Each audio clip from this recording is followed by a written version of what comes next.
Magick.me is the world's greatest school for magic, meditation, and mysticism. You can learn everything there, from chaos magic to hermeticism to meditation to how to supercharge your finances and take absolute control of your destiny. In short, you get all of the tools you need to turn chaos into beautiful, scintillating order and master your life.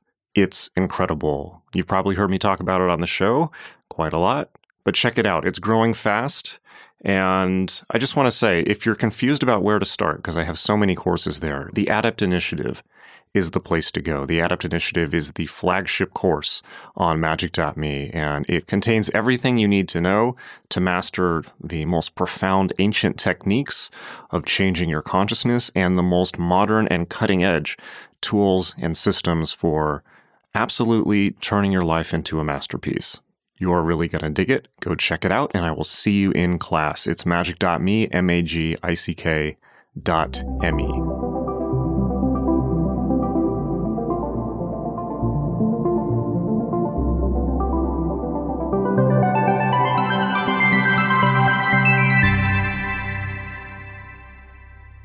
Yo, yo.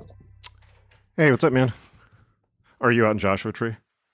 Yeah, I've been out here for, I don't know, just holed up out here until, I don't know. It just seems like the right place for me to be right now. Until the end of the zombie apocalypse? Mm-hmm. Or till the start. I'm not sure like at what stage we're in it right now, to be honest. Speculate, if you will. What stage are we in it? Yeah. Maybe we're sort of like, somewhere between the first and the second act of the movie. Do you know what I mean? Like it's sort of just like, it's a slow start. But like, we haven't really hit that sort of like arc where it's like, all right, cool. Now this movie's getting action packed. Got it. Yeah, you're just waiting for your time to shine. Yeah, like no full. We haven't had the creature revealed yet. You know what I mean? It's like you don't know what's going on, but like finally, like there's people talking about it, but we're like, those people are crazy, and then finally we see it, and we're like, oh shit, it's real. Well, Texas is nice, man. There's no apocalypse here.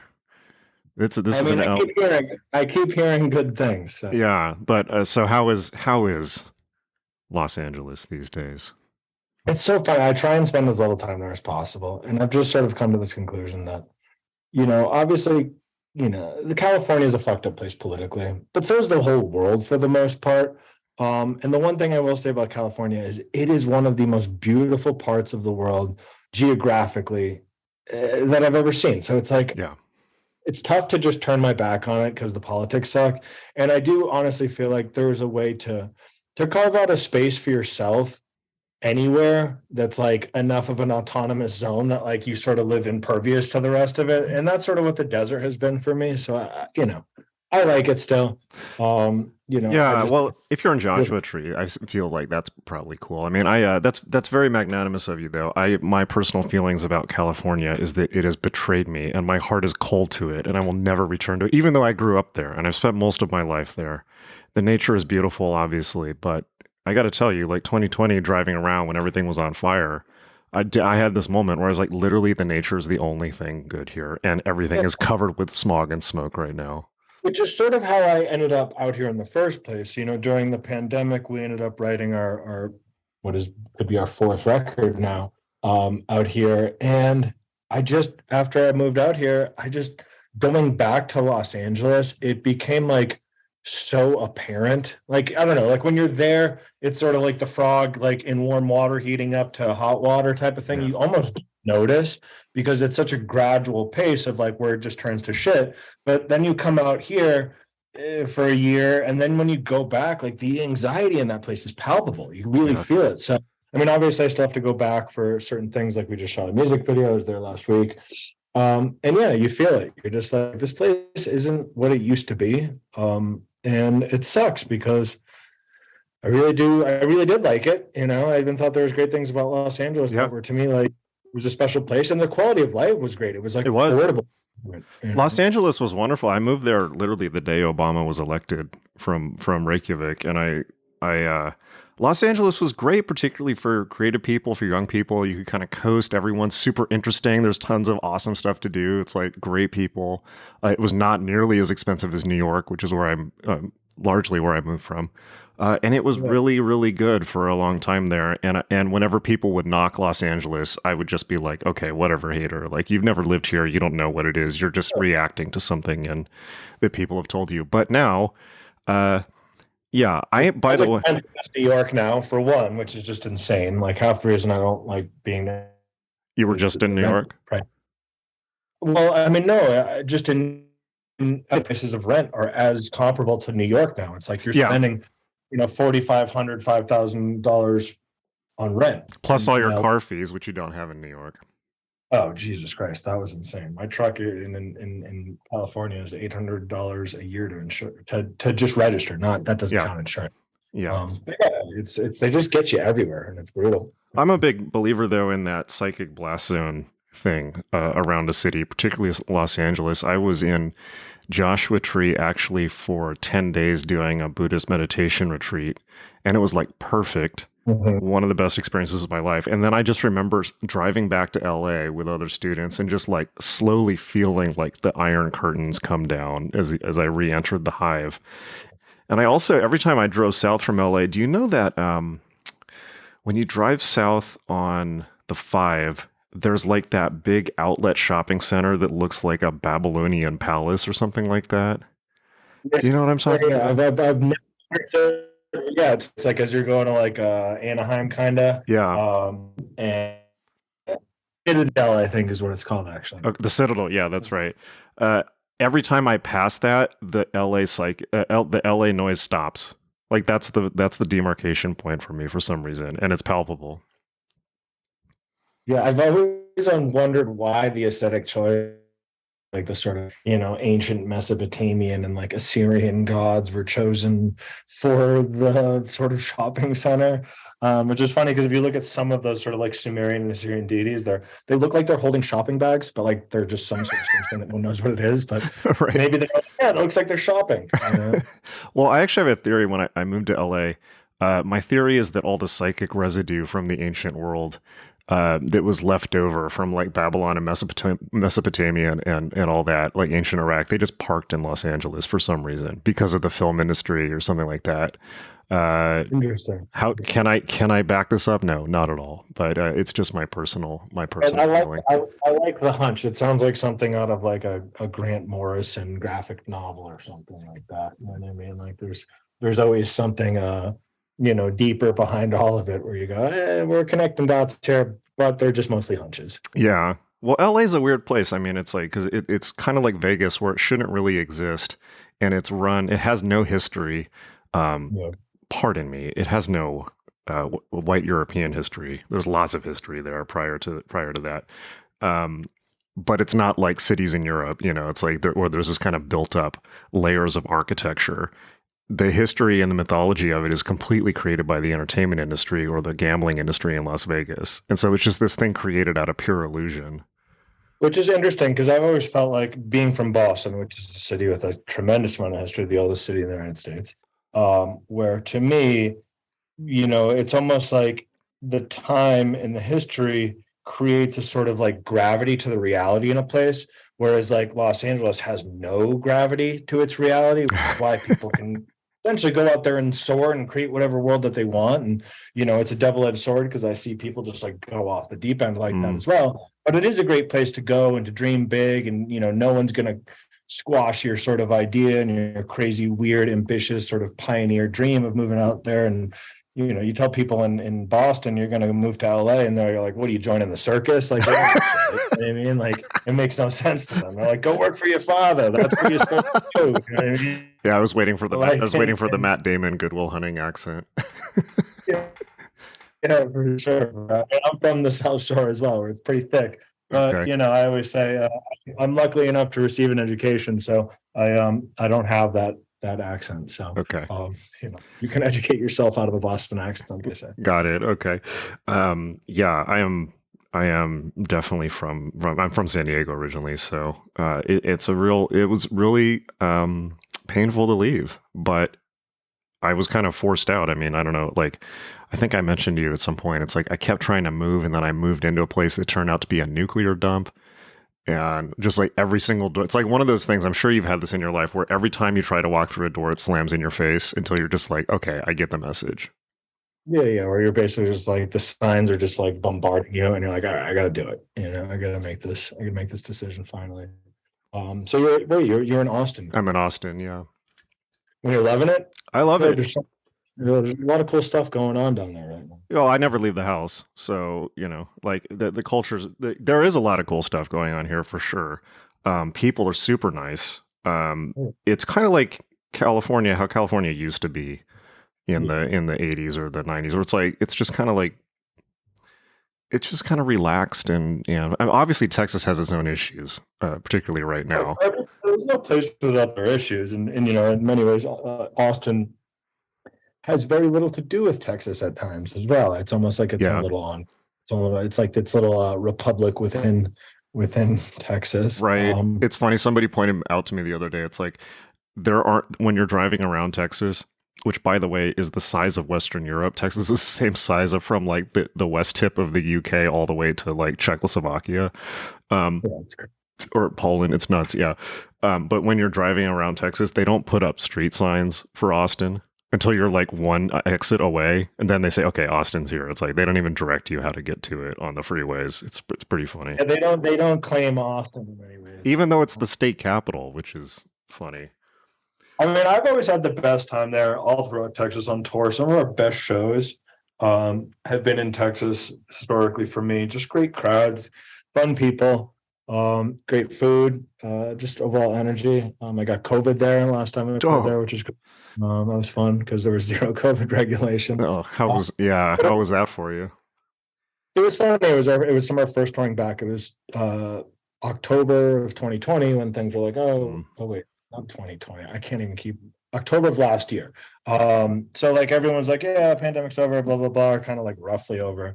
And then we went to go play in Texas and just all got COVID. And that sucks. That's awful. Yeah, it sucked. It super sucked. We had to cancel the tour. We were like 8 shows in. But I remember for all the Texas shows before the COVID really kicked in, I was like, man, it's like COVID never happened. This is the best time ever. Right. Yeah. I definitely know lots of people here who have gotten COVID and are vaccinated and all that, but yeah, it's definitely more lax around here. People are much more willing to believe that it's part of Brandon's liberal agenda and that COVID is not real and all that. It's like preserving the freedom of self-destruction is somehow also important to Americans. Do you know what I mean? Like I will back that freedom. Yeah, I mean, it's true though. It's like, you know what I mean? Like, you should be able to make the choice to sort of self-destruct if you choose to, and that's on you. Which is, probably a pretty radical view, but there's something. Well, I agree. It's like, and I think that in life, I mean, if you ever, it's kind of like trying to prevent people from self-destruct is kind of like trying to get in the middle of a couple fight. Yeah, you know what I mean? It's like, good luck with that. Yeah. And in many ways, it's also like the ultimate act of like self-liberation. Like, I feel like people generally like to self-destruct, and not just physically, but, sort of like emotionally and stuff. When they find themselves in situations where they're very constricted, they feel like there's no way out, and they just like, you know what, I'm going to blow this thing up. And I think that there's something to be said for that. And I think that you can even see it when, Friday rolls around after you've been working a 50-hour week, and people are like, let's go to the bar, rip cigarettes, and drink about 9 shots. And then they're just like, why do I do that? You're like, because that is the little bit of liberation psychically that you have within yourself. The choice to destroy and just sort of like, reset it a little bit, because it's kind of what we got these days. Yeah. No, that's interesting. I mean, I've definitely been in, thinking back, I mean, there's been several times in my life where I have just felt trapped, and I was just like, all right, fuck it. I'm just going to burn everything down around me. And leaving California was kind of one of them. People do it in relationships all the time. People do it in relationships. They're stuck in a relationship and they go do something that they know will sort of be irreparable to destroy the relationship. And obviously this is not a mature way out of the relationship, but I do think people do it. They feel closing in, and they go out and they say, you know what, I'm going to go do something that will serve my own hand, which in many ways I do think it's like it's your mind telling you to like, all right, we need to do this, but maybe there's sort of super conscious system going, I can't do it because I'm safe this way and I got to do that. But you're like, there's something in you that's like pulling you towards that sort of instinctual, sort of liberating self-destruction at times, which sometimes I feel that way about collective consciousness. Like I feel like humanity does that at times. Yeah. That's super interesting. I want to let's dig into that in a couple points. I mean, I think that because that's a really magical thing in a way, and everyone thinks that magic is all about waving symbols in the air and all this nonsense, right? And it can be, and that's super fun, and it can get you in the mood. But it's interesting. Yesterday I spoke to Matt Aron, who's written wrote a book called Psychic Witch and one called Mastering Magic. And we had a really good conversation. He was talking about, he has kind of a tripartite model of the soul, where you have like your normal consciousness, your unconscious, and then your super conscious. I mean, this is nothing controversial. And I think that in theory, the whole point of magic is to align your conscious and your super conscious, right? This is the idea of true will and all of this, and thelema. And that's really, magic or not, that's really what all conscious people, particularly artists, right, are trying to do. And it's usually a struggle, and nobody, at least in my experience, everyone's usually frustrated, and you don't really get it all at once. It's like you really have to keep working at it. But I have found in my own life, and I think that this is, it's interesting that you bring this up, that it's like, if your conscious mind can easily talk you into a trap, and that could be a relationship, it could be a job that you can't get out of, like the classic example is like taking a job for security, and then you find out you're trapped and you're just miserable, and your super consciousness will just fuck it up for you, right? And it seems awful at the time, but it's trying to move you along, I think. Yeah, no, I see it all the time. And you can see it with people that like when they start to work a job that just maybe they're finally making good money. And it happens when people are like, oh yeah, I'm making like, 80, 90, $100,000 a year. And then they start spending their money in ways and setting up things where like they need to make that income to sustain that life. And then what happens is they can never go back to making less money. So they sort of find themselves in these sort of like prisons of their own devise where they're just like, okay, cool, I can only do this now and go this direction more. But then they don't have any time. They don't have any enjoyment. They're just sort of in that trap because they're like, well, if I can't make that car payment that I did, then I'm fucked. So it's like they just can never quit their job. They stay in these safety nets and these comfort zones to sort of live in this sort of like life that is you're supposed to be living. Do you know what I mean? Like, oh, I'm trying to get the mortgage, I'm trying to get the credit score up, I'm trying to do all these things. But then deep down inside, there's like still that subconscious self-destruction for liberation thing that everyone's always contending with. And I hear it all the time. Like, dude, I need to quit my job. I fucking hate my job, but it pays me well. And it's something that I think a lot of people are constantly fighting with. I sort of feel like it's sort of like what might be causing like this sort of like nihilistic current of like sort of like Armageddon lust that everyone has right now. Yeah. You know what I mean? Like we're all sort of like we're crunched in these gears of like, okay, how do we get out of this?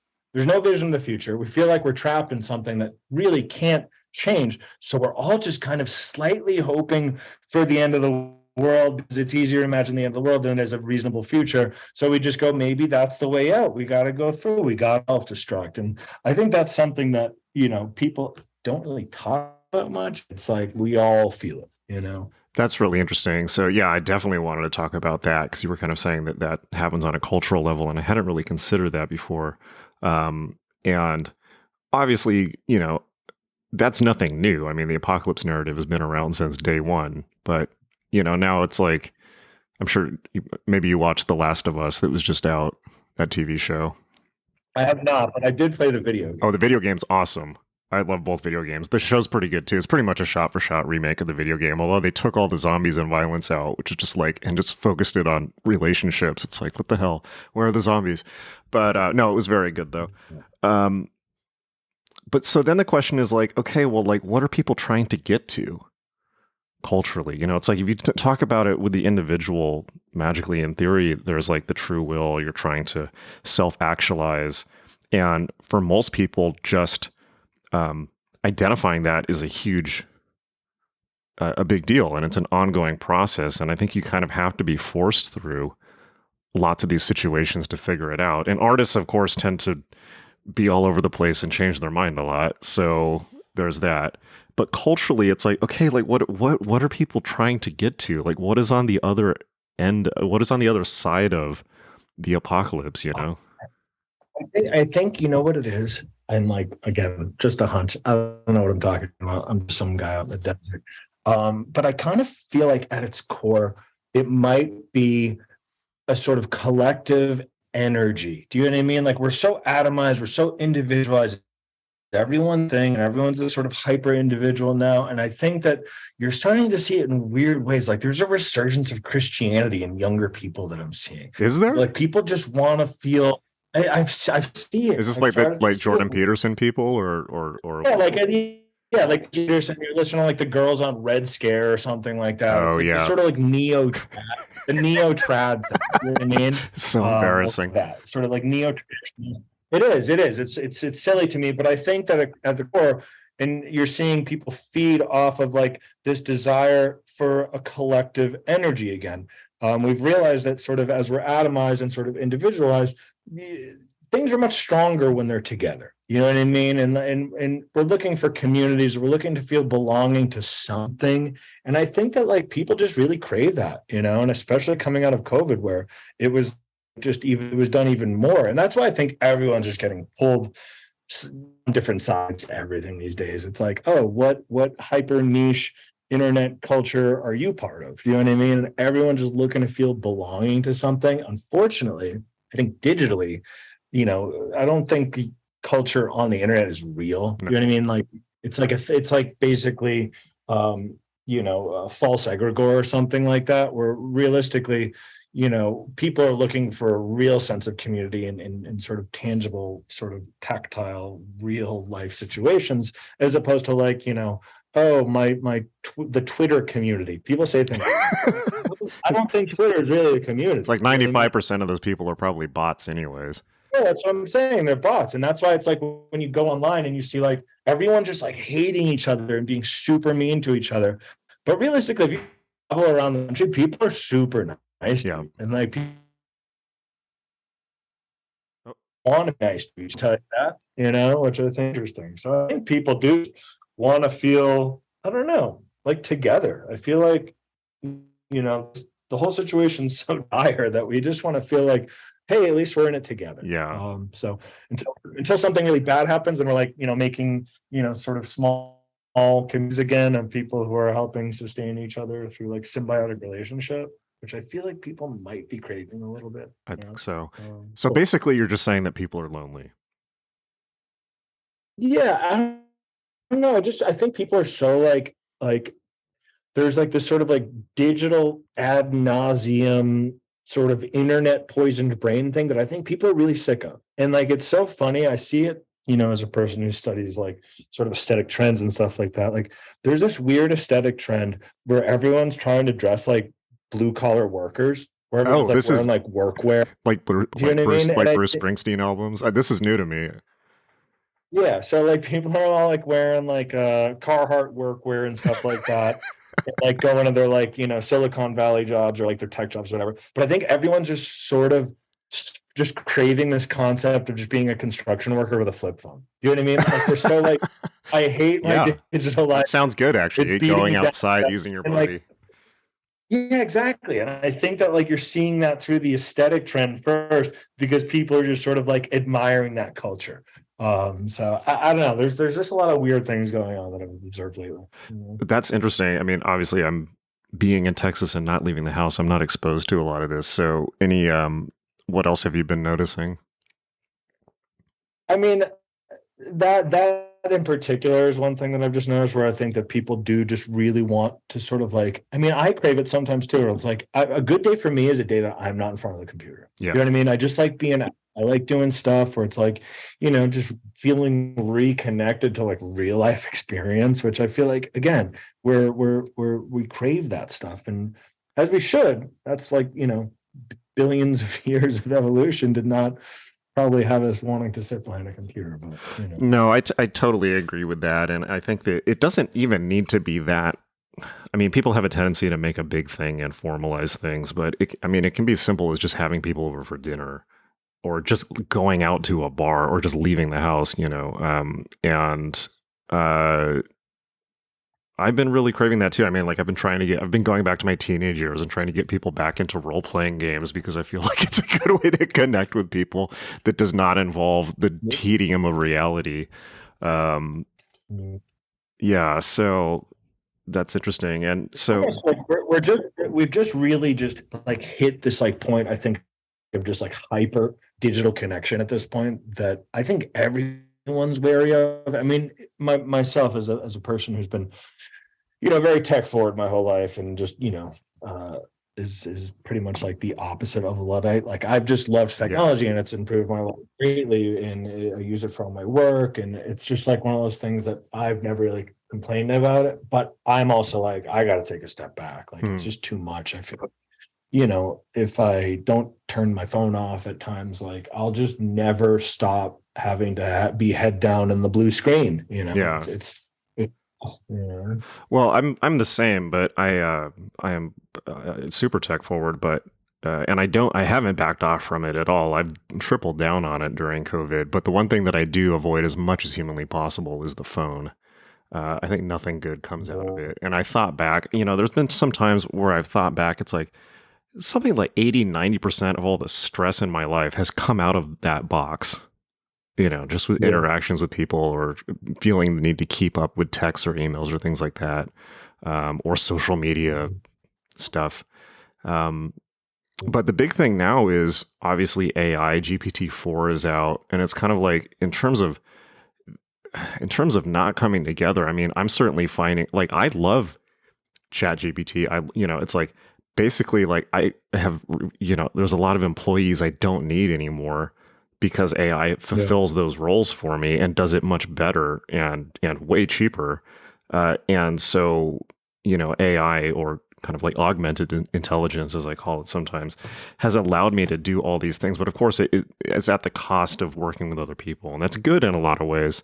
But, pushed forward as a trend, it's kind of like I can definitely see people just kind of like existing in these bubble worlds of technology, and artificial intelligence is kind of like doing everything for them and, maybe fulfilling their social needs in some cases. Yeah, and for me, I actually, aside from being a band, I run a design agency, and we are sort of non-local. No one goes into an office. We're all in different places, and we're constantly on Zoom and stuff like that. And it's great and it's efficient because you don't have the overhead of that stuff. And we all use every sort of tech resources possible. ChatGPT, everyone's using AI generated imagery for inspiration, Yeah. stuff like that. But going back to this idea of just like not being in a physical space at times, I really do believe there's things missing, from like, you're like, oh, the meeting was great. Yeah, everyone was there on Zoom and we all had a great meeting. But like, there's like meetings before and after meetings, and meetings that are like, just Yeah. catching up with people. And like, and throughout that stuff that I really do feel like is missed. And I feel like as a professional creative, I think that that's where the actual like real good stuff is. Do you know what I mean? The sort of like, the proverbial water cooler chat Yeah. about the cool thing that you and your buddy did the weekend, and like, oh, and great idea that happens and all that stuff that, everyone's just sort of isolated in their own little world, and they have their exact 40-minute meeting and they're hard out online, and that's it. And I think that we miss a lot of that sort of really cool, I guess, low priority connectivity. Yeah, no, that's totally true. I mean, because those are the moments of connection where it's low pressure, where meetings are always high pressure. You've got to show off and perform and all of that. And, I saw there was a study that came out several months ago that said Zoom is kind of great for checklist type work, but it is dog shit for creativity. Yeah. Which, I think so. yeah. Um, speaking of, doing creative type work, I certainly, and I found that with Zoom, people get a lot more performative about their job as well. Like they're kind of like, Mhm. I saw another study that was like something like 70% of I'm making up a number here, but like a majority of the work that people do when they're working remotely is performative to like put their boss at ease that they're actually working because Oh they yeah, can't see them in absolutely. the chair. Yeah, absolutely. So it's like, you know, and I think across the board, I think that, even Zoom is performative from the way that you're like, all right, let me just see how I look before I set this up. Let's make sure the background's right. Let's make sure I have my agenda. I'm going through all that. And the minute it's over, you're like, fuck off. I'm going to go like start drinking. It's Yeah, right. as long as you're composed for those 40 minutes or Right, so, right. and you can tell it. Now, obviously a big believer in nonverbal communication, but I suspect at times that actually a lot of the communication that humans do is bacterial. Like we're basically like sharing microscopic information between each other, and so the thing that we did to isolate each other from viruses is probably also preventing us from communicating at that level. Totally. The bacteria are actually just like operating us like we're just big mechs and the bacteria are in the driver's seat the whole time. Oh, for sure. Well, there's more bacteria in a human body than human cells. That's crazy. Yeah, so it's kind of like the question is like, well, who are you really? It's like we're like coral reefs of all these alien organisms. Totally. We're just microbial beings. The classic, Pretty intense. it's super intense. I mean, the classic thing is like, the example of that, it's like toxoplasmosis, where you get around people who are cat hoarders and like they've got really bad toxoplasmosis and their behavior changes, about this. No, I don't know what this is. Oh, this is okay. This will make you laugh. So cats carry a parasite called toxoplasmosis that breeds in cat shit, and not all of them have it, but a lot do, particularly ones that have been strays. And if you have a cat with toxoplasmosis and you're exposed to it, particularly if they're an indoor cat, which almost all cats are, the toxoplasmosis will get into you and get into your brain and start to change your behavior. And so women who have toxoplasmosis infection, the first thing that it starts having them do is collect more cats, because the parasite wants more. The crazy cat lady? Yes, no, it's an actual thing. This causes it. It's like, Oh. and it also causes reckless behavior and promiscuity for some reason in women, but not men. It kind of shuts men down and turns them into like, kind of like, nebulous couch potatoes, often the type of men with cat women. But for women, for like the first thing, it basically commands their brain to go get other cats to be more carriers or bring more toxoplasmosis in. And so it's like, this is bizarre. And if you think about this, it's like, well, since human beings have been interacting with cats for forever, it's like they even have obviously statues of them in ancient Egypt and things like that. It's like, how much of human behavior, and for instance, like building cities, is cat parasites fucking with people's brains? I love that. I love the idea that like cats just low key are just running the situation, and that's why we've been worshiping them forever. And like in many ways, like if you really think about it, cats also kind of run the internet. Like if like the most watched videos on all of YouTube are basically cats. Like if you go on TikTok, you can cat talk. It's like, I personally I love cats. I'm a big fan of cats.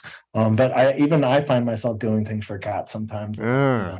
You're like, wait, why am I like chopping? Like, why did I sear salmon? And like, why am I like chopping up this cat? You know what I mean? Like, you do things for cats that like for a dog I'd never do. But maybe it's just because cats are just like have their little poop voodoo magic that they're working on us. That's interesting. It's like, maybe all the cat videos on the internet, it's like you see those and you're like, I should get a cat. It's like they're using mimetic infection to have people, hoard more cats.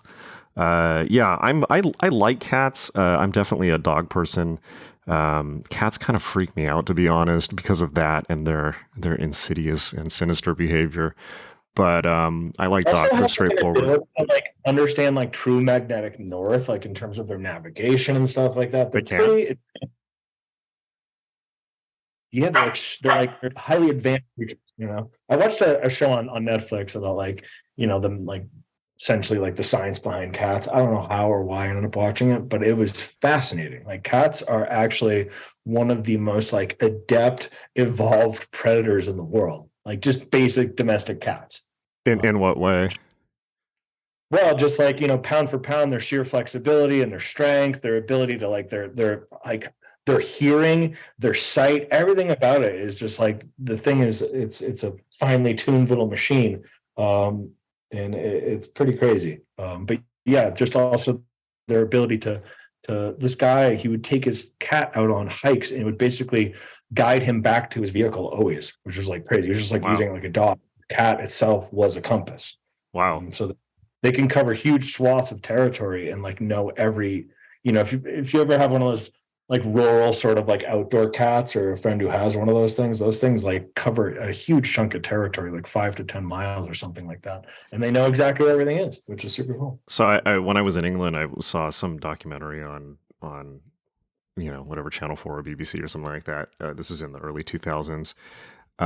There was a documentary about one of these cats that was like an outdoor cat like that, and they went to this spot. It was like in the Midlands in England, and they went to the spot where this one family had this cat, and they went outside and filmed, and there was zero noise. There were no crickets. There were no birds.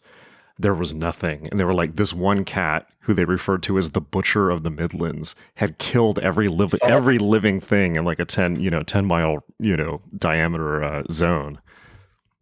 It's pretty badass. It's funny too. Like when I lived in Rome for about 5 years, did my Oh, studies wow. there. And Rome is covered in feral cats. And everyone always says that it's the old souls of the ancient world are now in the cat. So it's like you go to like, various parts of the old ruins and they're just like covered in Yeah. cats and they all just like let them live there. And I don't know, it's pretty cool. Yeah, It's I've so seen super that. weird. I've seen that. That's awesome. You lived there for 5 years, because that's like one of my favorite places I've ever been to. That must have been awesome. But I just visiting there, I did go to that like temple of cats they have, where it's like the several layers of exposed ruins, and there's just cats all over it. Yeah, it's like the catacombs, no pun intended. Yeah, right. And that was super cool to see.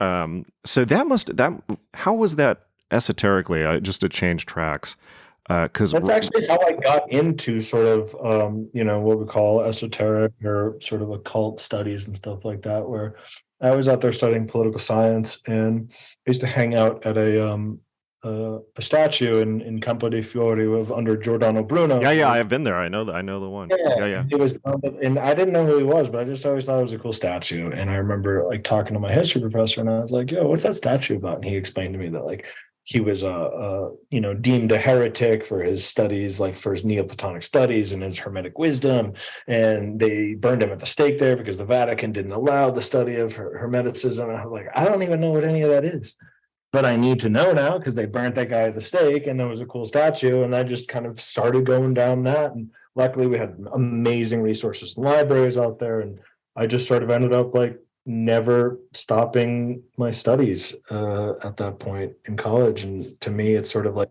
connecting those dots in that city.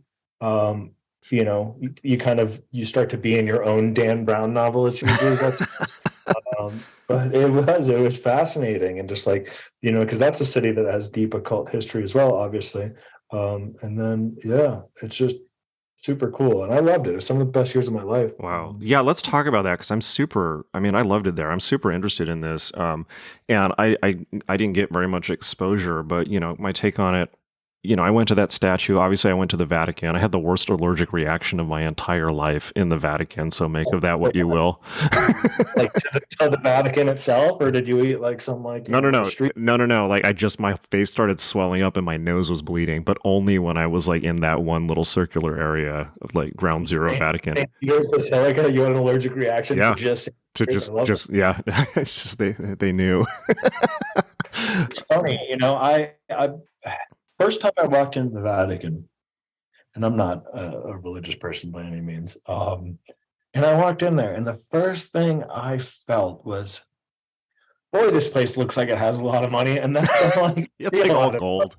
it just feels so rich. And you're Yeah. like, this is crazy. Like, and then someone told me some fact that like the Vatican could, so there's the Vatican Museum as well. And they said, hey, if the Vatican Museum sold half of its art, it could feed all of Africa for like 10 years or Oh, something. shit. And you kind of go, it's a little fucked up, Yeah, it's like when you think about where all that money came from, it's just like, wow, this is like, well, like literally, this is literally the mafia. Yeah, yeah. Yeah, no, it's a strange place. I was there actually when the Pope had died, and they Oh, closed the wow. pub. Well, did they do the Pope smoke? they did the Pope smoke, and it was at that time I lived like maybe only like 4 blocks from the Vatican, so Oh, wow. couldn't notice all that. So like, when John Paul II, I think that's who it was. I'm no papal history kind of guy, but when John Paul II died, he was that Polish Pope that everyone loved. He was like the rock star.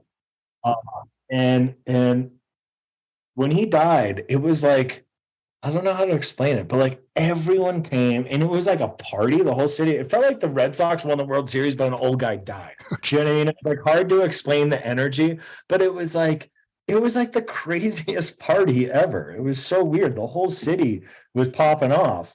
And I was like, what's this for? And they're like, oh, yeah, an old guy died. Were people like in mourning or just partying? No, it was like a celebration of life. And like, it was Oh, like, wow. I don't know, it was weird. It was like people came from all over. And then I think he was like the last, maybe like good pope that people liked. I don't know. Yeah. I don't know what he did. Again, I guess people like the new pope, the current guy. that he's weird. He's like believes in aliens and stuff like does? that. I don't know. Yeah, he's What? definitely batty, but That's news to me. there was a funny story that oh yeah. So my history teacher, he was a funny dude. He was telling me that like at some point, and I can't remember the specific dates or which pope, but there was a papal order in ancient Rome that said that they had to remove all the cocks off all the statues because they were inciting lust within the population.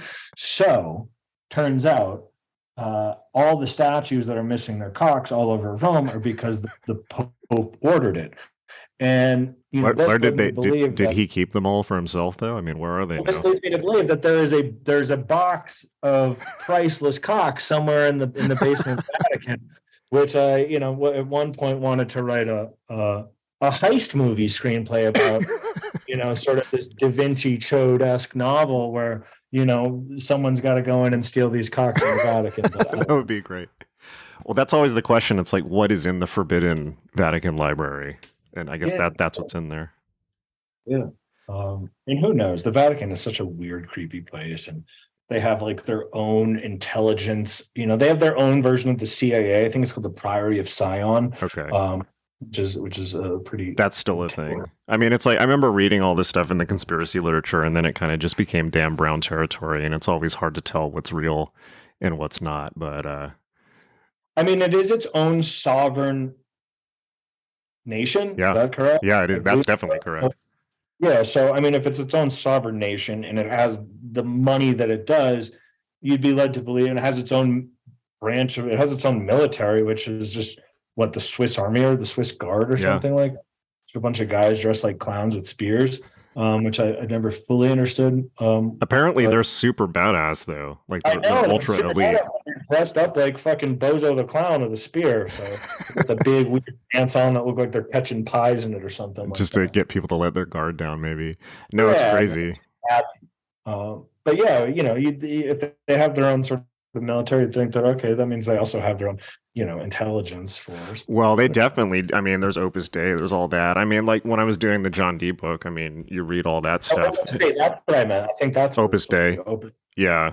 That's And they've got Knights of Columbus and all that as well, which is more prosaic. But yeah. Yeah, I mean, like that definitely was real in history. I mean, like they almost killed John Dee, and even when the horror of Babylon, as the Protestants call the Catholic Church and did in the Reformation, even when Roe versus Wade got overturned, like I dug into as a lot of people did, dug into the finances on all that, and that was all paid for by Catholic agents in Washington D.C. So, Really? oh yeah, absolutely. There's one not guy. surprised. There's this guy's name Leo something. Let me look it up, so people can look it up on their own. But basically, like the Catholic Church bankrolled all of these Supreme Court justices being elected, and it's this one infamous guy. Let me see if I can find him. Keep talking. I'll keep looking. It's just interesting to me that, like, somewhere between, the Vatican money and then, even like, Israeli lobbyists, like our country is still shaped by very ancient Semitic roots. Do you know what I mean? Yes. Yes. It's interesting. Yeah, I know the magical war is real for sure. Okay, yeah, this guy's name. Get this. This guy's name is Leo Leonard, or excuse me, Leonard Leo is his name. He's works for the Federalist Society, or he leads the Federalist Society. It's like and he's a Catholic agent. And I'm just looking on NPR. It's like he spent the majority of his adult life getting conservatives appointed to the most powerful courts in the country, including the Supreme Court, and specifically to dismantle Roe versus Wade, which you can imagine the Catholic Church would be interested in doing. Okay, but why? Let's put on our tinfoil hats for a second. Like, why? You know what I mean? Like, I think to me, obviously, there's that sort of like, oh, well, God doesn't want it to them. But there's always just like, to me, it's like, cui bono, like who benefits really? Right. I mean, I think, the most straightforward reading is just because that's their belief system, right? A more cynical reading would be, well, they want more population, so there's more Catholics. Well, so for me, I'm always like super cynical enough to be like, incentives drive ideology. I don't think it's like at a core, it's just like these people just believe this. It's like, but why do they believe it? Sometimes people just believe stuff, though. I mean, but yeah, no, I usually am on the super cynical side as well. Yeah. And to me, I kind of always thought like, all right, well, it's so funny. I'm totally going to oh no, who was it? It was Kennedy, Elias Kennedy, in his book Crowds and Power, discusses how essentially the battle over this concept of abortion was about creating a sort of like, the goal of every business is to make essentially every person a consumer of their product. Yeah. But once they sort of hit that sort of point of satiation where it's like, hey, there's no more people who are going to buy your product, the goal becomes to create more people. Right, more consumers. Yeah, exactly. So whether or not, it's weird because you see like, okay, you have right-wing conservative also tethered into big business. You know what I mean? So like, where is the relationship between big business and sort of Christianity? And you go, oh, I guess that's it. They just mean they need more people. That might be it. Yeah, I mean, but you also got to think about like, or I think about this sometimes. It's like, to what extent is the Catholic Church just the Roman Empire? I mean, to what extent is America just the Roman? To me, I just look at America as just this sort of like neo-Roman Empire. We borrowed all their symbolism. Sure. We operate out of their same principles of, if you want peace, prepare for war. We essentially use the same bread and circus model. Yes. We suffer from the same imperial overreach as they did, is what took them down. To me, it's literally an eagle holding a bundle of sticks, which is just, they change arrows, and we just literally borrowed all of Roman symbolism. We are the Holy Roman Empire, reskinned. That's really interesting. It's kind of like the Philip K. Dick thing of the empire never ends, and there's always the empire, and maybe it was Rome, then it was the Holy Roman Empire, then it was Britain, now it's America for now. I mean, maybe it will be China in the future, but I think everyone's like, the China fear. There's a lot of money behind that one too, getting people all amped up by Tucker Carlson. Yeah, and like the whole TikTok ban thing right now, where it's just like, oh, we got to ban TikTok because like TikTok is basically just like eating Silicon Valley's lunch right now, and stealing ad revenue. So it's like the whole push behind destroying TikTok is really coming from people like, Mark Zuckerberg and Meta. But then also that bill that's on the floor, dude, do yourself a favor and go back and look at the TikTok ban bill, because it has very little to do with banning TikTok. The one thing that I saw is that they're trying to make VPNs illegal, which is they're trying to make VPNs illegal. There's so much stuff that, like, to them, there's just all this sort of insidious stuff in the bill. What else is in there? The for one, the VPN thing is insane. I think it was like a $250,000 fine, and if they catch you using TikTok, it's like $1 million fine or up to 20 years of imprisonment and stuff like that. But then there was all sorts of like, good luck like hunting down all these people doing makeup tutorials and like playing Fortnite on TikTok. Okay, good luck with that. But apparently, and again, I'm not even going to try and misquote it, but there's just it's worth inspecting about why they Yeah. been, and obviously, Interesting. it's a security link to China, and you're like, okay, guys. Yeah, it's insane how much stuff, how many civil liberties have been stripped in the last, definitely in the last decade plus, but even just in the last 2-3 years. I mean, where do I even start with that? What are we on? Patriot Act 9 now? Are we? They just come with different names, which and like that's where it's like the TikTok thing becomes a sort of a Patriot Act in sheep's clothes type of thing.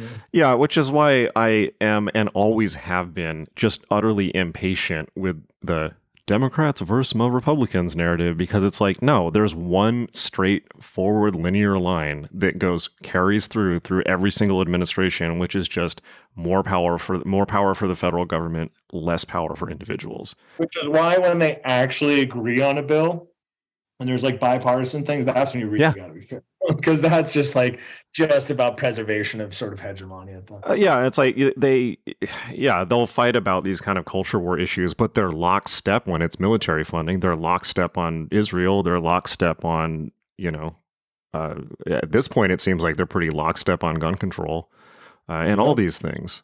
So, it does feel like at some point that it's just about preservation of the empire. Well, I think it's kind of like, yeah, it is. And it's kind of like what you were saying about the Catholic Church. It's like they're doing what's best for the business. It's like Democrats and Republicans are the same business. They're in the government business. And, it's like, I love the classic Malcolm X speech from the 60s, The Ballot or the Bullet, where he's like, people are like, oh, well, the Democrats this or the Republicans this are going to do this for me. It's like, no, there's no Democrats. There's no Republicans. There's the government. It's the government. And what is the government ever going to do for you? Like, this is just get over this is, it's so amazing how controlled people are by this basic thing. I mean, that plus something as basic as bread and circuses, like you're talking about. It's like, these are not complicated psyops. Yeah. It's funny. It's like, I had this speaking of bread and circus, I started thinking like, okay, like, how they were talking about the Netflix password thing, or like, oh, we're going to take away the ability for people to share Netflix passwords. Mm-hmm. And I was just thinking, and they never did that, but they kept talking about how they're going to put it into act this year. And I thought about like, well, they would have if there wasn't so much backlash, because they got so. I was going to say, yeah, they would have. If there was one thing that would finally have Americans like finally at the tipping point, you know what I mean? Like, the revolution is here. It's like, take away our fucking Netflix, you know what I mean? Like, anything, there's no accountability for anything else. But the minute that they is take away so our funny. Netflix, everyone's out in the streets like rioting. You know what I mean? It's like, no, I am watching All Dogs Go to Heaven 2 tonight, and you are not taking that away from me. Well, it's the one thing that I feel like keeps the lid on the pot, where everyone's just like pissed off all day, but then they go home and they're like, yo, have you seen the new season of this? And then we just all forget about everything. So yeah, I feel like the government would have to subsidize Netflix passwords even just to prevent the world from fucking blowing up. That's hilarious. But yeah, just to also tie into the Netflix thing, it's like, I look at the American government as like this like really bad reality television show, or just long running TV show where the Democrats and Republicans, they're both just trying to get another season on the show. Like, do you know what I mean? Like, yeah. As long as the show keeps going and they're like, oh, they didn't kill my character off, I'm in for another season. That's all they care about, which is why they keep trying to be relevant to the talk. Like, the talking heads need each other to be like, oh, like, what if they don't have the other guy to throw shit at? Then they can't be as relevant to keep their spot on the TV show. So in many ways, it's so funny how they just need each other. You know what I mean? Yeah. It's like, and they'll move on to like, oh, who can we talk about now? It's like, Tucker Carlson needs to bitch and moan about so-and-so, and then someone needs to bitch about Andrew Tate, and everyone needs to get upset about everyone and need each other in order, in the same way that Batman needs the Joker, because you're not going to get a comic book without the other guy having the other guy. So yeah. Tucker Carlson is hilarious to me. It's like, how can you maintain that like shocked, disgusted face for 3 years without breaking it? It's like, you think you would not be shocked by this point. I saw a video of him talking about how he's like, of course these kids are socialists now. If you couldn't buy a house, blah, blah, blah. I was like, wait, is Tucker Carlson like now like Like, does the mutation chamber like go this hard now where like now he's gonna be like some leftoid? Where it's like I feel like that's the thing. The political mutation chamber is so accelerated now where it's like everyone just has to constantly be doing this like flipping and flopping and interweaving just to keep up with themselves. Do you know what I mean? Because they Wow, run out of yeah. time. And You just to know? keep people interested. Yeah, exactly. Because it's Interesting. like, yeah, it's sort of in the same way. Like, okay, season one, everyone hated Jamie Lannister. But by like season six, you're like, I love Jamie Lannister. He's like a good guy. This is the Right. same thing that happen if our TV show runs long enough, where you're like, yeah, I hate that guy. But dude, have you seen like or I love that guy, and then he hits his villain arc in season fucking 7. So, Well, it's look, I just mean, this, like that happened with George W. Bush. He's like literally one of the worst things ever to happen in this country, and now he's like, a wacky guest on Ellen DeGeneres' show. you want to be like, George W. was a war criminal, but he wasn't as bad as Trump. And you're like, It's like actually he was a lot worse. he has way more blood on his hands. But everyone's like, he's funny now. He's just like a funny guy. Now watch this. That video is great, though. I do love that video. Which one? Where he's just like saying something about terrorism, and he's like, now watch this drive, and he just like hits a golf ball. No. One of my great plans now that I'm in Texas is to hang out with George W. Bush. I think that would legitimately be awesome. I honestly think he would, and that's where the funny thing goes. Like, he's a good hang. Oh yeah. Who would not want to hang out with George W. Bush? I mean, he's a serial killer of the highest order, but like, you wouldn't want to hang out with Tony Blair, right? He's just literally a lizard person. It's like a very disturbing individual, and so is George Bush. But like, it's like he's also like down home. He's like a good guy. You could do brisket. Yeah, you could have a beer with him. You could have a beer and like rip a couple cigs with Obama too. I don't think Trump would be a good hang. I feel like probably not.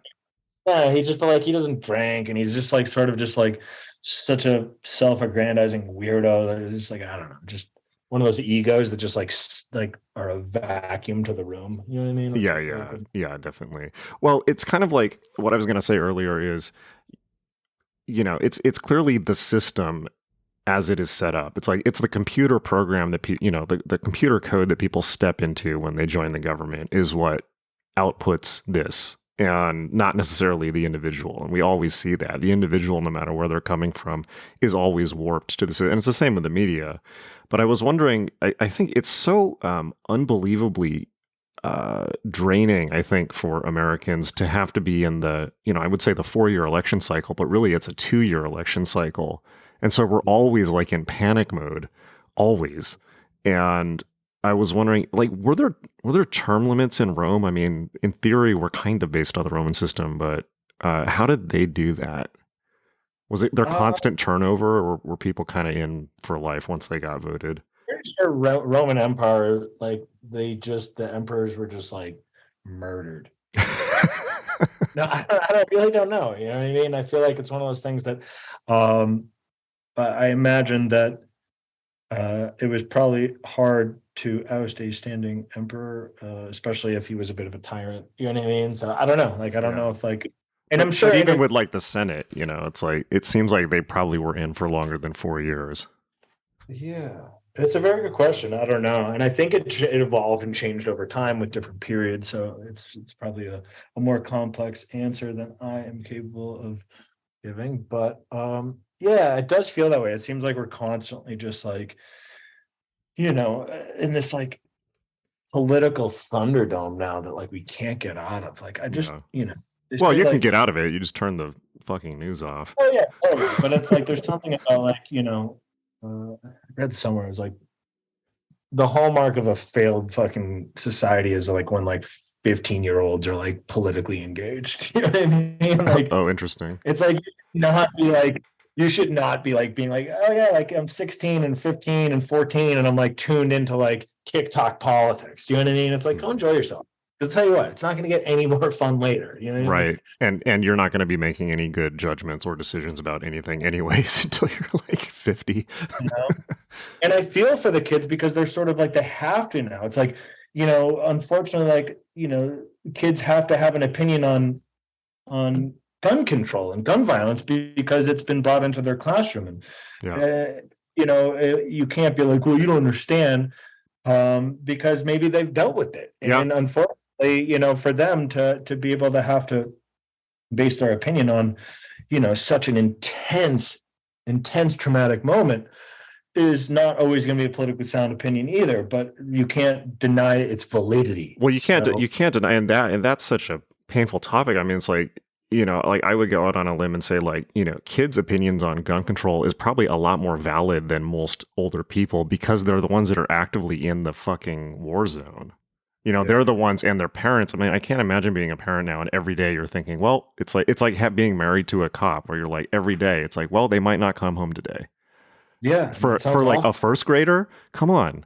But that's this is horrible situation that we're in. And so, I am a big believer in, always ask the people who are directly affected by the actual policy instead of people who are kind of armchair theorizing. But that said, I think younger people, particularly, which is funny because I literally feel this way about every political topic, that politicians are, for the most part, like, I feel like politicians should have to bag groceries for like 10 years before they go yeah, or be a waiter or clean up after people. Yeah. It's like, they make these policies that affect everyday lives, and meanwhile they're just like some like completely detached, deranged billionaire. They all do incredibly well. Do you know what I mean? It's like these are public servants that are all somehow billionaires, and you go, all right, that should raise some eyebrows. And at the end of the day, like, making that type of money just disconnects you. Do you know what I mean? Like, you're not connected anything, and you live in your little ivory tower, right? You become Nancy Pelosi with a Haagen-Dazs.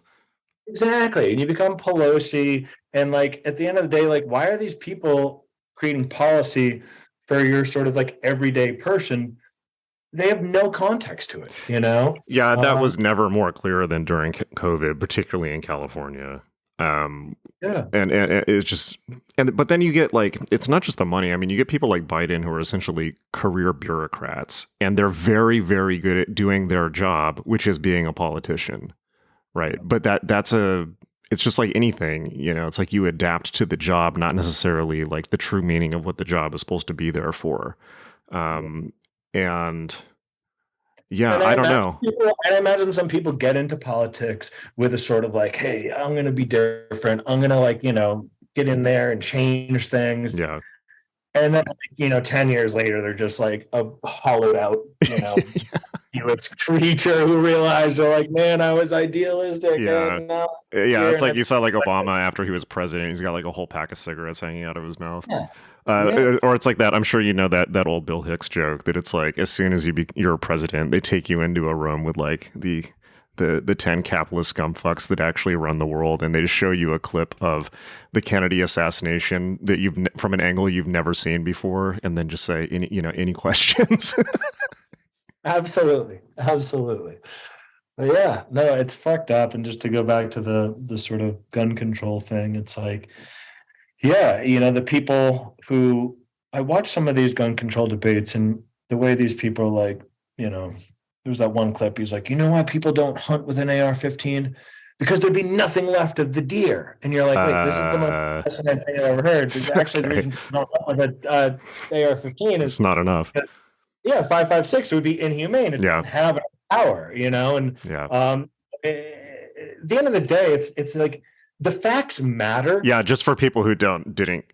I mean, I feel like we should qualify that for people who aren't gun people. It's like an AR-15 round will wound a deer and it will run off injured and bleed out, and it is inhumane. It is utterly against hunting ethos or anything like that. Intermediate cartridge. It's a fairly small cartridge or bullet compared to most, and the reason they did that is because you could carry more in the military, and you could have sustain a longer firefight. But let's be honest about it. I mean, like, those were made to kill people. They were made to tumble in bodies, and something like that used in a school is not like hunting. That's a horrible thing. Of course not. But then people make these debates about, all right, well, why would anyone need one? And, I think the Second Amendment was written for parity of power. It wasn't written for hunting. Do you know what I mean? It wasn't absolutely. about like, yeah, absolutely. It right to bear arms is to go out and hunt. No, it's not. It's to essentially, have the same amount of things what other people have. And I think that No, people really need to understand that. I know we talked about this in the last podcast, and I've talked about it in other podcasts. And this is obviously such an emotional topic, and it's emotional for me, and even to think about some of these shootings. But I think that it is important to be intellectually honest and talk about, the Bill of Rights was written by people who just got out from under the thumb of an oppressive government. And all you need to do is look at the history of the world, or many places in the world right now, to see what it's like when you're ruled by an oppressive government. Ukraine is a perfect example, being attacked by Russia. And of course, everyone's cheering on all the Ukrainian civilians that horribly have to pick up weapons and fight back. So that's real. It's not theoretical. But the whole point of the Bill of Rights is like, number one, the government cannot tell you what to think or say. Number two, they cannot, and number two backs it up. It's like they can't be, more overpowered than you by law. It's like you have to be equal with them. And then all the other amendments are like, they can't put soldiers in your house. They can't take your stuff. Like all this, the whole Bill of Rights is to limit the power of the federal government. So it's obviously not about hunting. Everyone hunted then, or you wouldn't eat. So that's like a non-starter. Yeah, and just to get back to the initial thought, I just think the facts matter. So like when you hear these like legislators and these people going up there and creating these arguments, and it comes from a place of just blatant like disregard for understanding the facts, but yet they're up there spouting it like it's fact. And you go like, okay, well, this is a problem. Do you know what I mean? Like to me, it's like, people should be able to understand something before they're willing to pass laws on it. And I think that this is sort of bigger issue across the board. You go, well, if they do this with this, they probably do it with everything. Isn't that, there's actually a word for, is that like the Dunning-Kruger effect or something like that? Where it's an actual thing where it's like, if you're, excuse me, if you're a specialist in something and then the media reports on it, you see all the ways in which they're wrong, but you assume that they're right about everything else when clearly they're just wrong about everything. That's exactly what I was trying to say. Thank you. Yeah. And it's like, because I know so much about firearms, when I actually watch them talk about it, I'm sitting there and I'm like, this is insane. Right. Like no one even gave them like a little bit of understanding on this. And then, then I just somehow assume that they must know about like building roadways or something. You know what I mean? Like, right. Probably doing the same thing. Pete Buttigieg. So, yeah. Yeah. So I think that, the facts matter in these arguments. And I think that, just being able to sort of independently do the research on your own. And particularly now when all you have to do is go read the Wikipedia to get a basic understanding of something. And people are coming to these debates with not even that level of understanding of things. And that's, I think, unforgivable. And I think that listen, like when you start to look at the actual numbers of gun violence in America, which very few people have, and it's somewhere around roughly like 40,000. I think that might even be a little bit high for how many people die of gunshots in America annually. And I think that 60% of that is suicide, which is not addressed at all. And and then something like a big percentage of it is actually like police violence, which is not surprising. And then 1% of it is school shootings. Is that too much? Absolutely. This should just never happen. Once is too much. Yeah, once is too much. And do I think that there's going to be solutions for that? It's like they're trying to create legislative solutions for spiritual problems, or a problem that is so big in this country that I don't really know how it's solved with changing gun legislation. I think that the genie's out of the bottle. Here, 1/3 of all firearms in the globe are owned by the U.S. civilian population. Did you know that? I did not know that, but I know there's more firearms than people, and probably by far since COVID. Yeah, so 1/3 of all guns in the world are owned by the U.S. civilian population, which is insane. That's a daunting fact. So at the end of the day, even if you prevent gun from being bought anywhere in America tomorrow, guns are still out there and people still want to do bad stuff. And even then there's 3D printers and things like that. And exactly. Yeah. I mean, even there have been cases there was a case in Germany, some of the worst mass shootings have happened not in the U.S., for instance, Anders Breivik, and then there was another one in Germany and one in Japan where they just made guns out of pipes. And, then the horrible one in Norway, I mean, like this guy found a way to get around all the laws and, just spent a lot of time figuring that out. So, yeah, that's unfortunately one that I don't really think there's any solution to. I don't think there's a solution to it either, and I just think that the bigger picture is creating better mental health programs and creating, I don't know, like it's someone can get in a car and drive through a parade full of people. What are you going to ban cars? Do you know what I mean? It's like at the end of the day, which happened recently in Europe. Yeah. Exactly. And there's always going to be bad actors, and there's always going to be hurt people, as they say. And I think that that's a tough cycle to break. And I think that that's holistically where we need to understand how to break that. And I think that, making it harder to get a gun, sure, whatever, it should be, getting a credit card is hard. You know what I mean? So getting a gun should be at least that hard.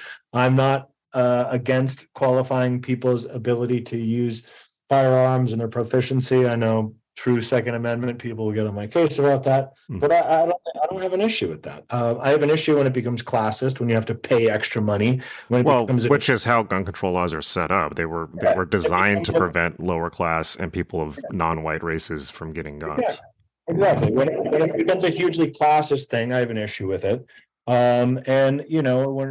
To me, if it's about taking a background check or mental health evaluation or at least some sort of proficiency exam, whatever, I'm fine with it.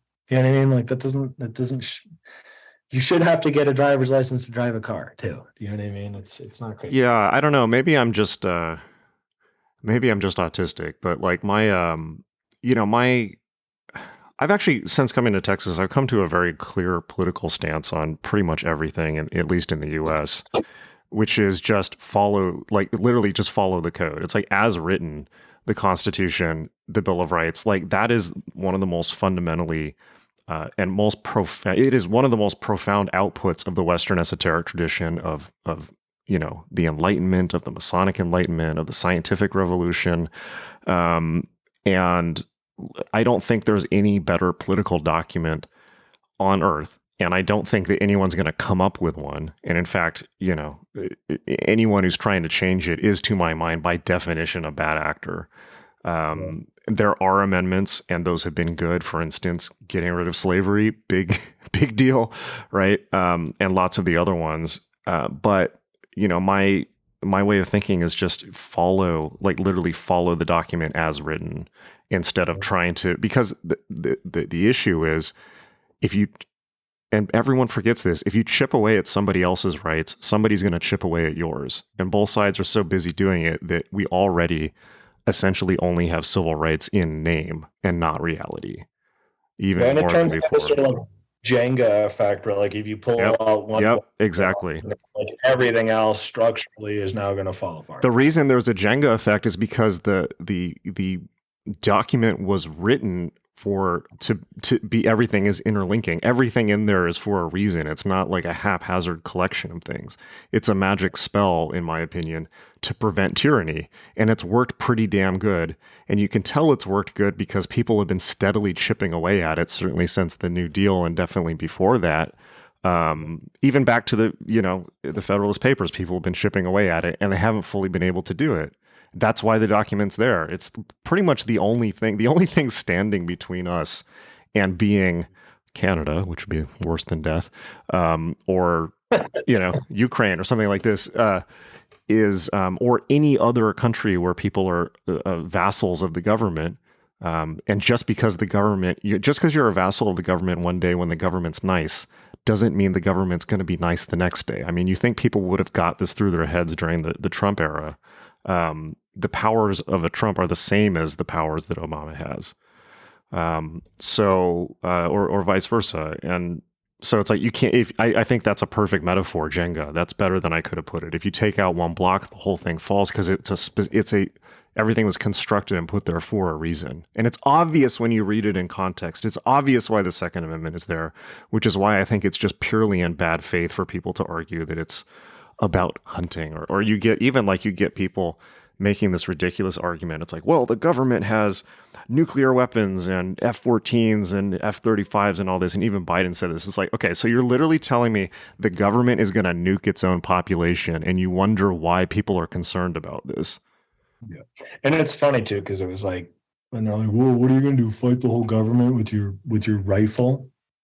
And then like, maybe like 2 months later, it was like the Taliban has taken back Afghanistan.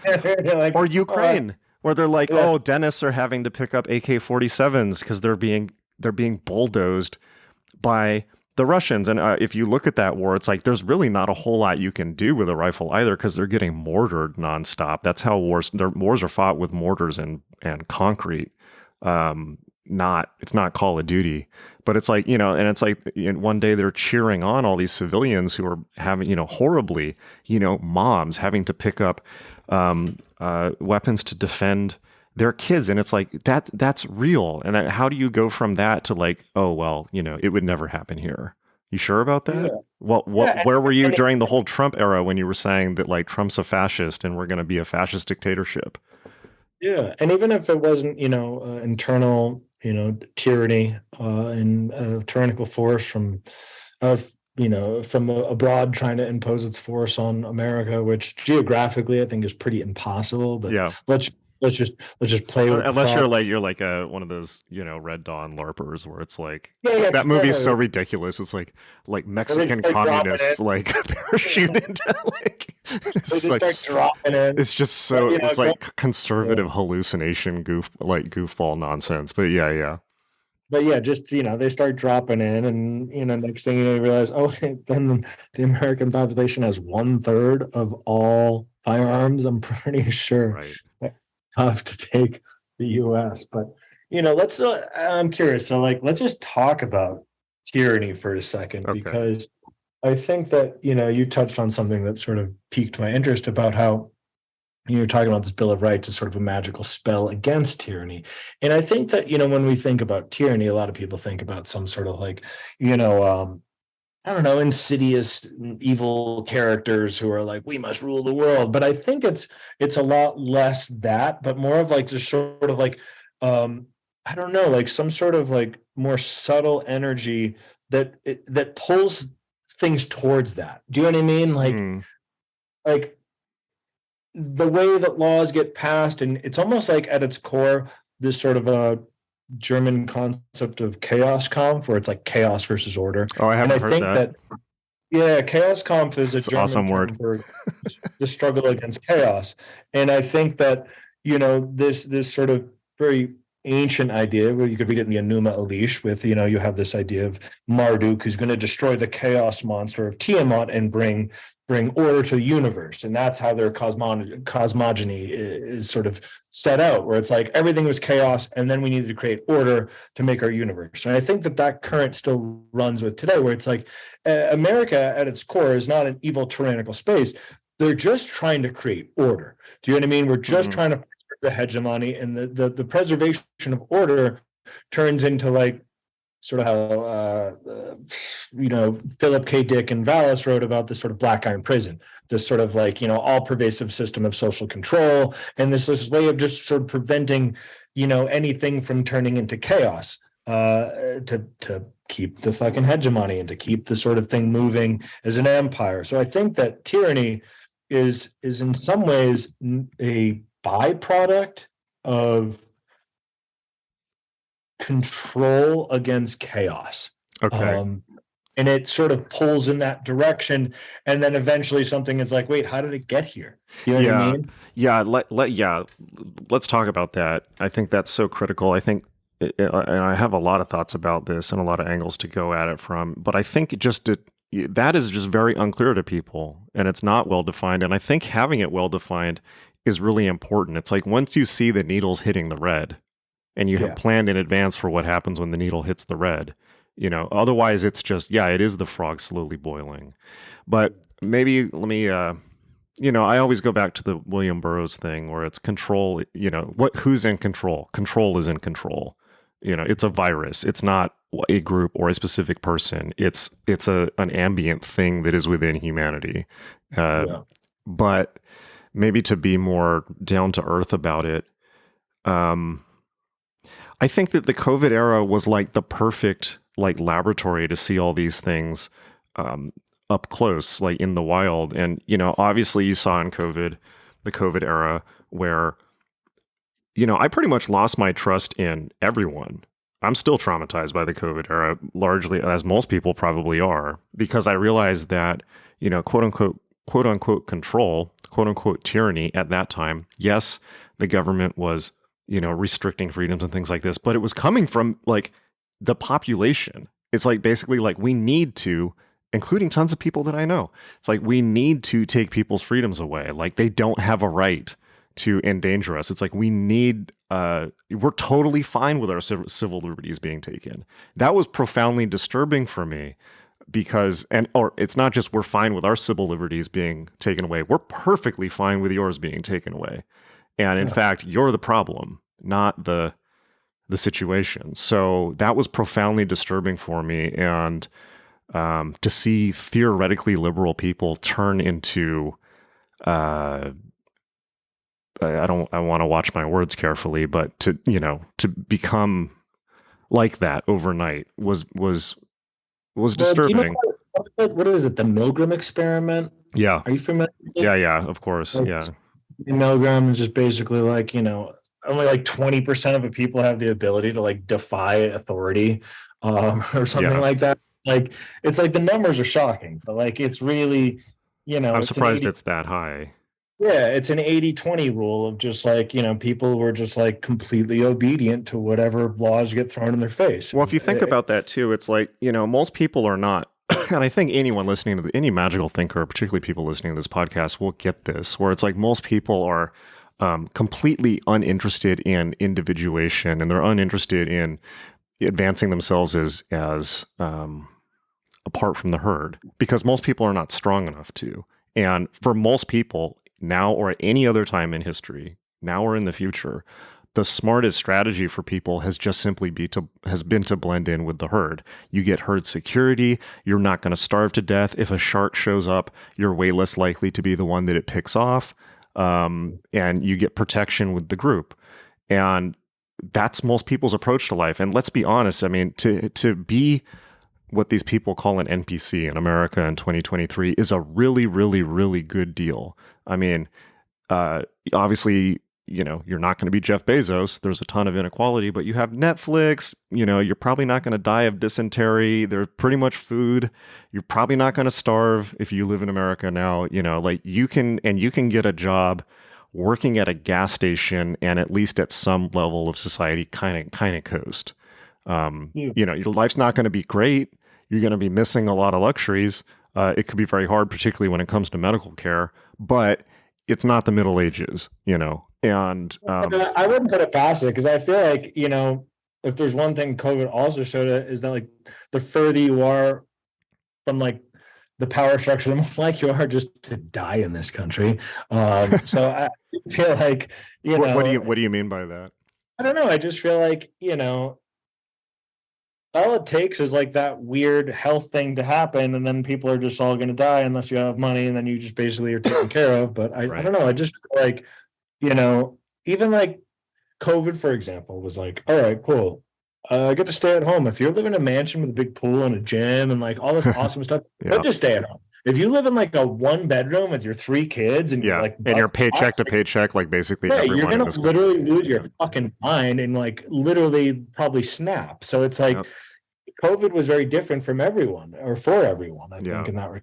Yeah, and like divorce rates went up 95%. Domestic abuse went up. Alcoholism went. Everything bad happened, and I think it was an inhuman thing to do to people.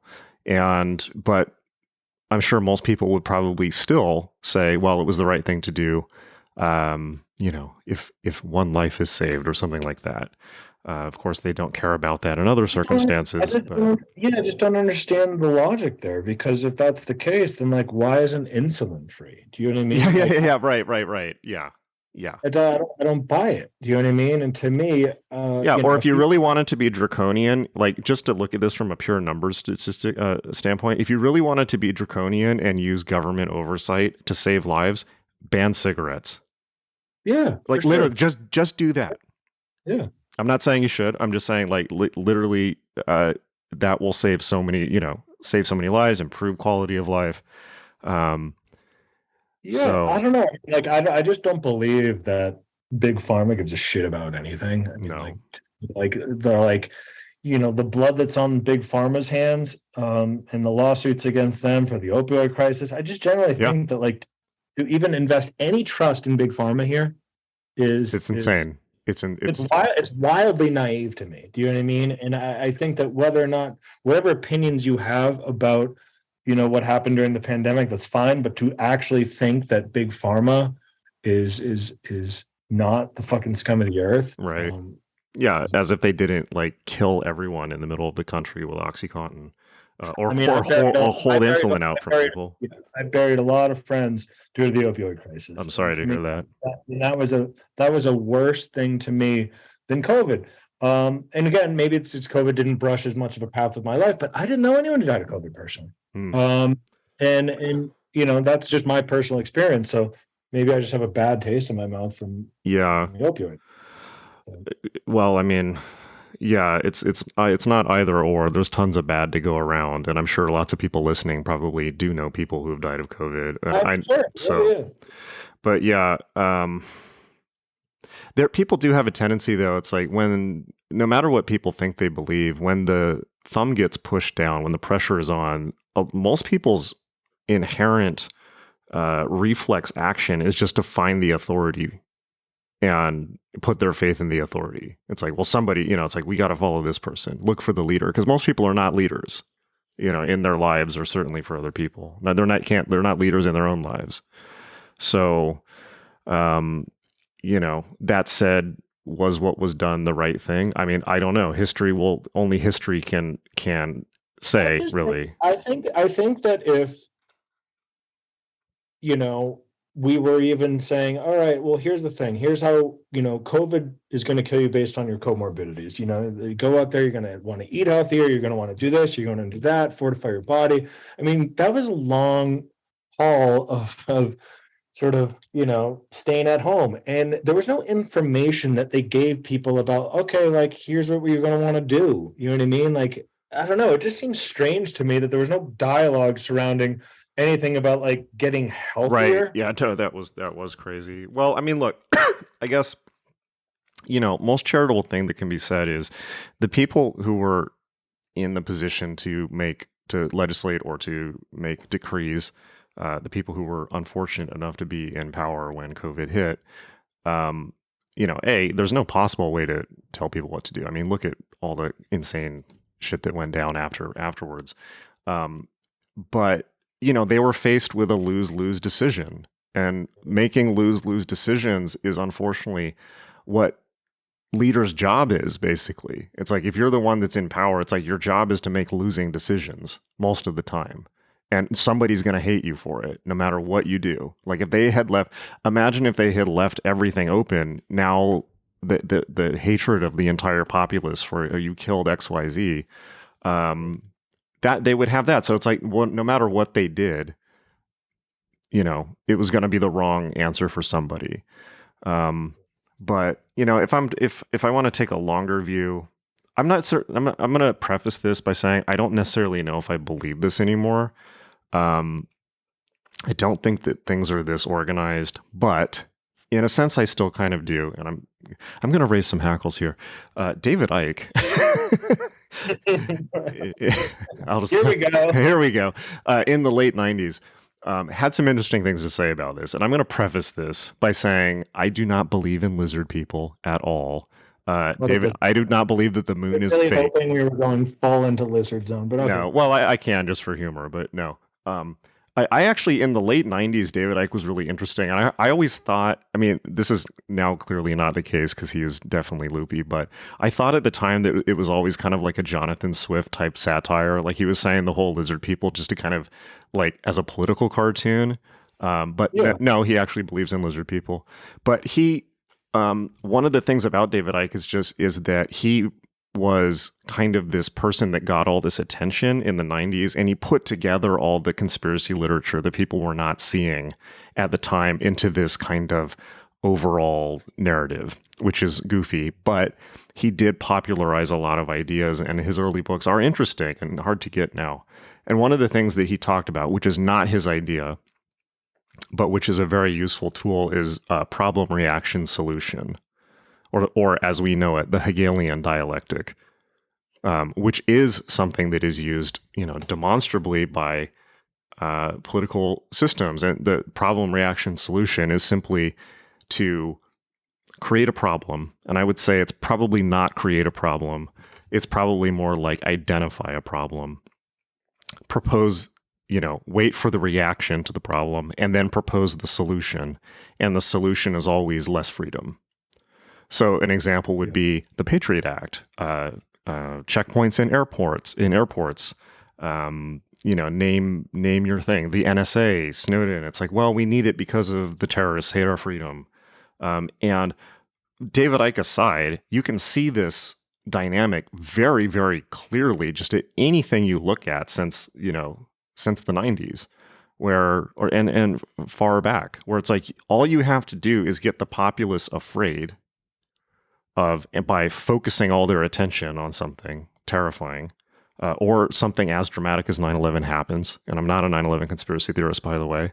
But I will say that it is clear, smart political actors can use crises like that will always happen in the world, because the world is fundamentally a chaotic place, in order to, for instance, in this case, get public support behind invading Iraq, which there was no moral or ethical or logical justification for whatsoever, right? But everyone was all gung-ho for it because they were whipped up into this emotional frenzy of fear and panic and terror, and then all you have to do is come around and offer the solution, which is what you wanted to do all along. Yeah. So and he called that the slow march to tyranny, and that it progresses linearly through all administrations and all over the world. And I think that is demonstrably true. You don't need to get into any of his other lizard people, whatever stuff. And in the process, there's these institutions that are created during these times. They don't go away. When they pass laws and create institutions, these things have a ability to, in a sort of like self-preservation, that they don't want their funding to be pulled. People have jobs there. So what do? They essentially want it to go on longer as well. Yeah. You know what I mean? And I think that's an interesting thing that happens, that, it is unfortunate, but I don't think a lot of these people are bad people, but it's like, if that's your job and you're making money doing that job, then chances are you don't want that to go away. Right. Yeah. Maybe a more down to earth way to say this is, my high school history teacher said something that I've never forgotten, and I can't believe that people don't hear it more, which is any power the federal government gets never goes away, ever. Like, people don't get this. It's like, if you look back through American history, if the federal government gets power, it never goes away. Nobody's going to come along and say, like, oh, we shouldn't have as much power. It doesn't matter what your political background is. It's like, why would you say that? It makes zero sense to give up.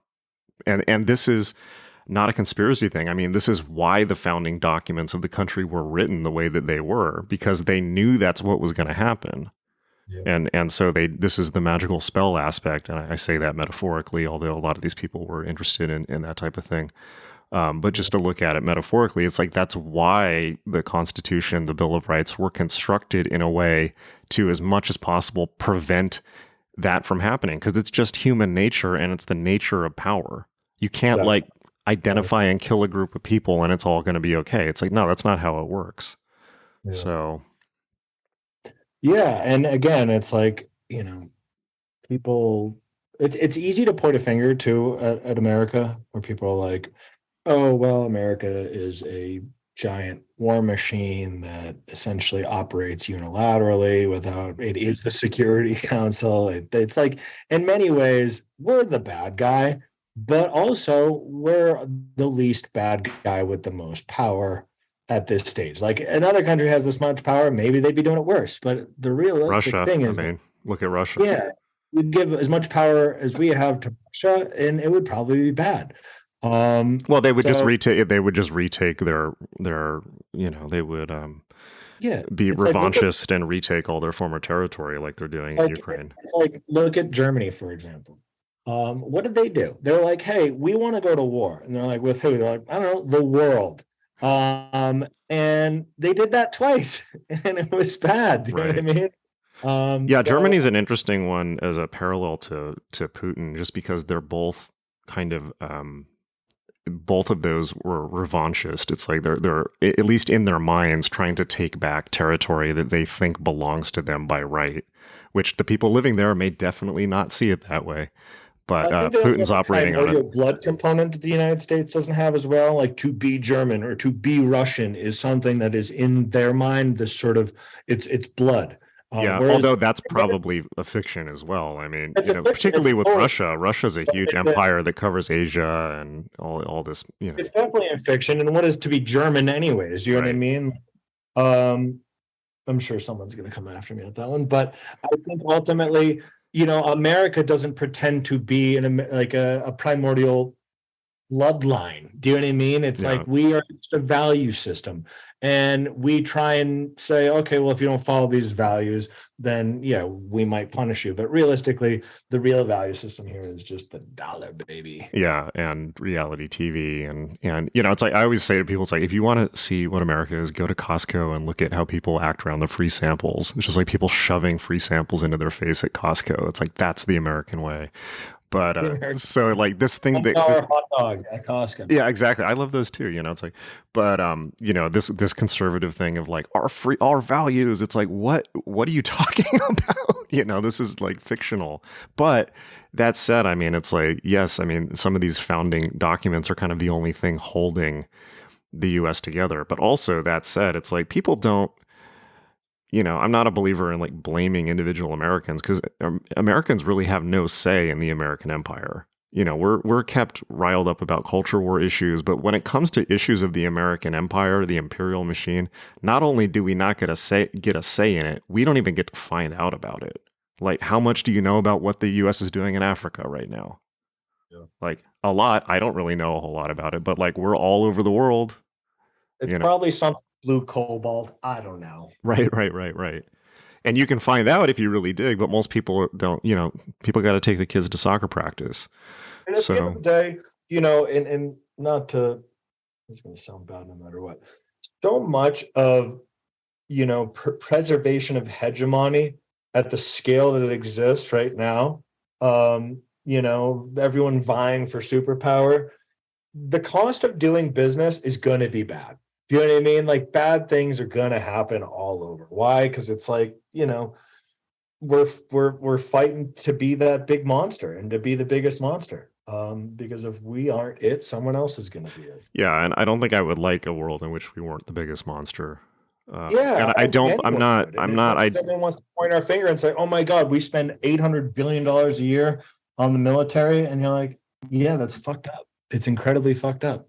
But then you're like, "Well, why can't we be like Europe, who doesn't have to do that, and they have healthcare?" Like, oh, because we do it, so they don't have to. Do you know what I mean? Right. So, right. This was Trump's point. He's like, they should pay for that service, which I thought was really funny, actually. To be.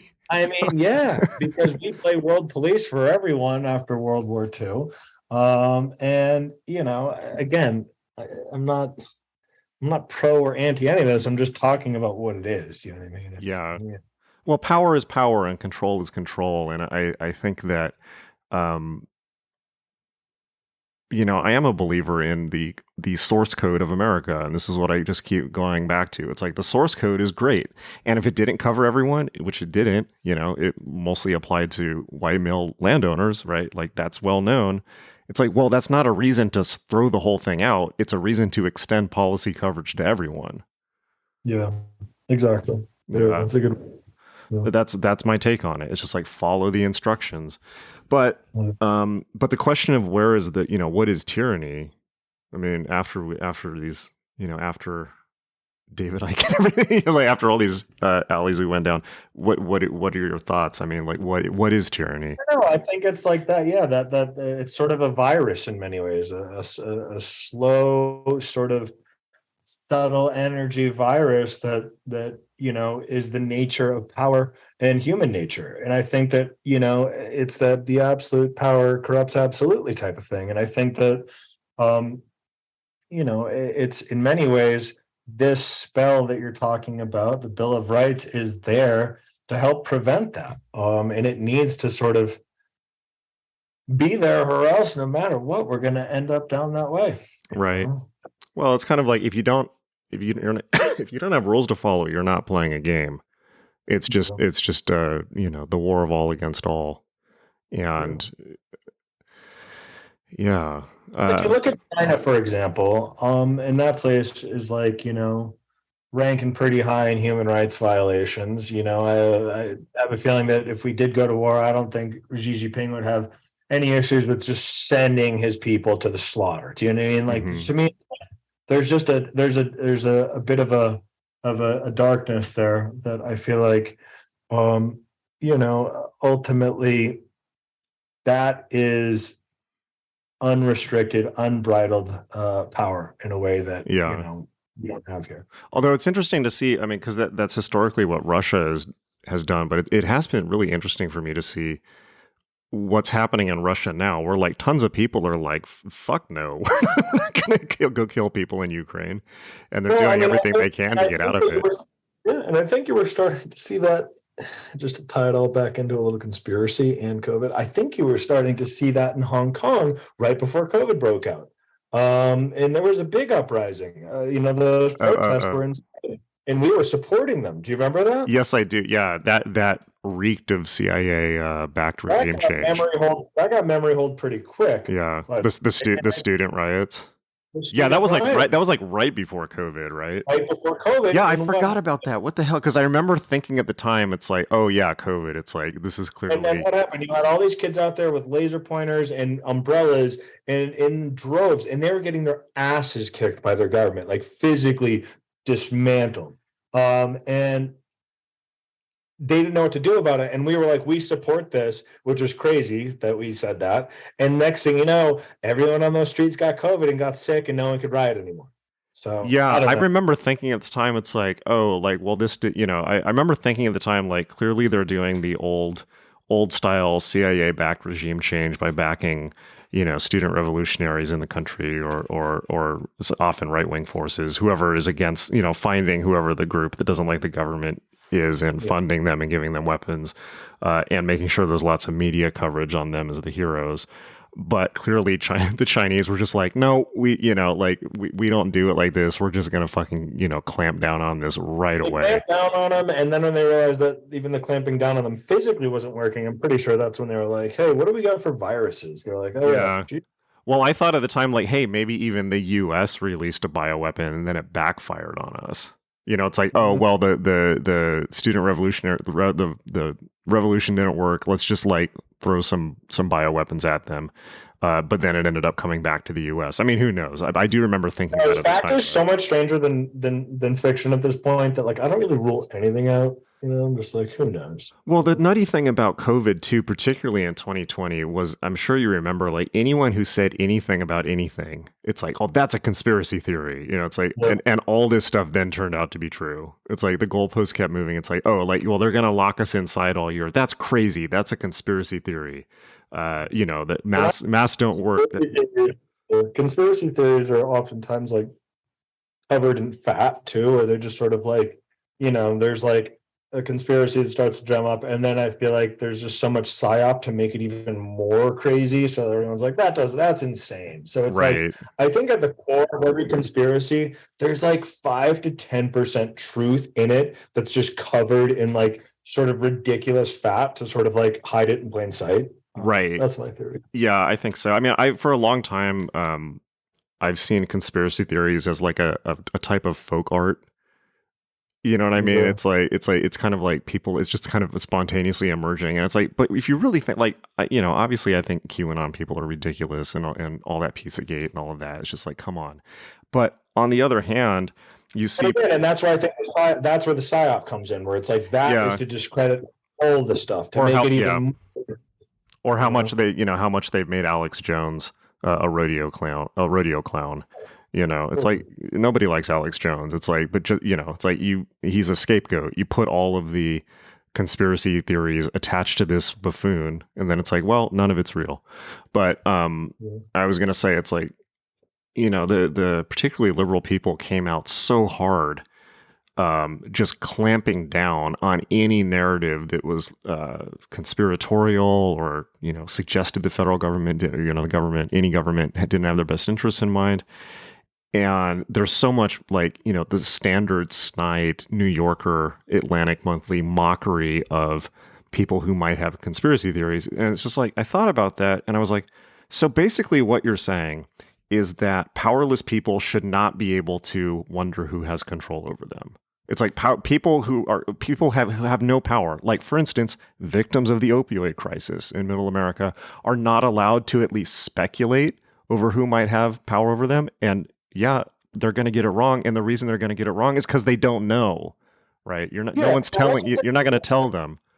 I think paranoia is a great wellspring for creativity. Yeah. You know what I mean? Like I always thought that creativity comes a lot from like confidence and paranoia, and those are two places that like they don't have to go together by any means. When they do, they're kind of dangerous. But I think that ultimately, we like to fill in the gaps with our imagination of things we don't know, and I think that people are like that's so dangerous, but it's like I'm sorry, the human imagination is also how you go. Okay, I have this conspiracy that we are actually moving around the sun instead of us being at the center of the universe. And next thing you're like, that's insane. Kill him. And then they're like, all right, Right. turns out this guy's right. Yep. He was Yep. right the whole time. So it's really tough to just sort of throw the baby out with the bathwater on that shit. Particularly with COVID, where the goalposts were moving like every few days, and they're still moving, right? And yeah, that's interesting because there's a parallel with gun control there too, where it's kind of like you get this attitude, particularly in the let's call it the high liberal press, where it's just this utter classist contempt for people, where it's basically like people should not have the right to put their conspiracy theories out. They should not have the right to talk on social media or to be vaccine deniers, for instance. They should not have that right. That should be taken away from them. And it's like, who decides that? Like, where do you decide where the line is? And it would be the same with taking anyone's rights away, taking people's freedom of speech away, taking people's right to defend themselves away. Like, who decides that? That's actually that type of shit is really scary. Actually, it's very frightening. That's peak Orwellian madness when they were talking about the Disinformation Act, stuff like that, and like the idea that we saw all these things being censored on social media, all these sort of different opinions, where it's like at some point people should be able to take in as much information as possible and make their own educated opinions. But ultimately this stuff is also dangerous. So yeah, it's that's tyranny. I mean, I'll put in, I'll nail something to that. It's like that's tyranny. And I think that, I think the only way out of this is to just become more cynical of language in general, unfortunately. Do you know what I mean? Like, yeah. At the end of the day, we all just have to understand that like all we are is like existing in metaphor and this sort of like very Robert Anton Wilson sort of E-prime thing where it's like all we have is metaphor, and all we are is like a central nervous system that's like taking data and like inputs and then like sort of outputting sort of like metaphor to explain things. But we're all sort of corrupting information on the way in because our central nervous system is subjective. And at the end of the day, unless you see it with your eyes and it for a fact, everything that you read and everything that you understand you have to be cynical of that and skeptical of that. And I think that's the only way we get past this. Where I mean, I don't know, like, because you can't ban it. You know what I mean? You just have to be like, all right, maybe just don't believe everything. Don't take anything at face value. Well, you have the information out there so that people can. But it's like it's funny. It's like I'm starting to formulate the sentence have the information out there so that people can do their own research. But even that sentence that I just said is so unbelievably loaded now. It's like, oh, Yeah. you did your own research. Well, now you're dead of COVID. And so I can't even say that. It sounds like vaccine denialism just to say do your own research, right? That all this language has become utterly political and loaded. So, but I don't know. I mean, like, there's soft tyranny and then there's hard tyranny. There's soft tyranny in the kind of Noam Chomsky manufacturing consent way, where people are, herded into certain opinions and shaped by the media and given false dichotomies and all of that soft control. And then there's just what we saw in COVID, which is just straight up, they show the brick wall. Yeah. And the thing that disturbed me most about that whole era is just coming out of that, where it's like, I can't trust people. Because I think everyone saw, like, when the shit came down, when the shit came down, people showed their colors very clearly, I think. And just to see that the majority opinion was, fucking go full on, like, take people's freedom away. That was very disturbing for me. It was really like disturbing for me of how much like self-censorship I did during that time period. And I actually like had trouble sleeping at night because there was things I wanted to say, but I felt like I couldn't say because I felt like, I was potentially going to put my career at risk, and just like, I still feel that way. And even though I'm podcasting for 2 hours every week, it's like, there's a lot of stuff that I don't say. there's a minefield that we just sort of have to navigate, and it's really challenging. And it's one of those things that I feel like is really destructive to art.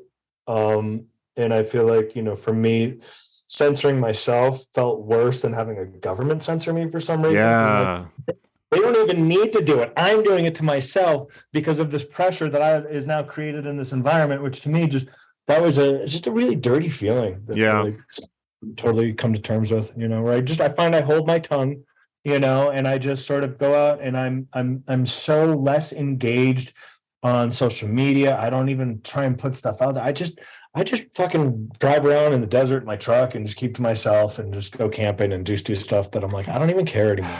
And that's because I feel like, in terms of my artistic contribution, I just had to go more cryptic. Do you know what I mean? Like, yeah, I do. Everything is just cryptic. Everything is just sort of like, it's more poetic than saying anything. Do you know what I mean? I think that's sort of where we have to go now in terms of like, all right, like, stop trying to create a bunch of information and facts and skewing things. And it's like, no, just sort of like make the poem version of it that people can sort of, like, it's funny because I do feel like there's like an inherent truth in poetry, in good poetry. And it's funny because I feel like people hate poetry, which in my mind, not me. I just did T.S. Eliot on the podcast. So, yeah. I feel like because people hate poetry, it means that people hate truth. Do you know what I mean? Yeah. Well, I think that's a kind of an eternal truth where it's like you can talk about things through art that you can't talk about otherwise. And I think that's, particularly apparent now, but although even art is tough. But that's kind of always been true. But yeah, definitely talk about that, because I mean, I have the same feeling. I've become much, much, much more closed off. There's a lot of stuff that I just don't engage with. And it does feel dirty. And it feels particularly dirty because in theory, in society, the role of somebody like you or the role of somebody like I, or just the role of anyone who has a platform with which to speak, who's kind of looking at trends and culture and is sensitive and can communicate well. Your job is basically to articulate thoughts and feelings that other people have who do not have the ability or the platform or the reach to articulate. It's like your job is to speak for other people. And when you're censoring yourself, it's just like, yeah, that it feels gross. I just kind of feel like, I don't know, maybe it's weird because it does feel like I should be doing it, but then there's a part of me that like has this sort of mature version of like, yeah, that's cool. Like, you don't need, like, the world has enough hot takes. I'm good on doing hot takes. Do you know what I mean? Yeah, like, yeah. There's also that. Yeah, for sure. You know what I mean? Yeah. Like, part of me that's like, yeah, like, I have an observation, and like I deleted my Twitter. And there's moments like my reflex is like, oh, I should tweet that. And I'm like, I don't even have a Twitter anymore. Whew, thank God. You know what I mean? Right. It's like, Well, maybe I should revise know, what I like, said because I kind of saying it's like, speaking for people who don't have a means to do that. But I think maybe that's different now because people actually do have, everyone's got social media. So everyone has it. Everyone has a fucking voice, and everyone's just hot takes left and right. And it's like we're just sort of like, I think we have enough hot takes. yeah, and to be fair, like whenever I look back, I will do hot takes on Twitter and then delete them.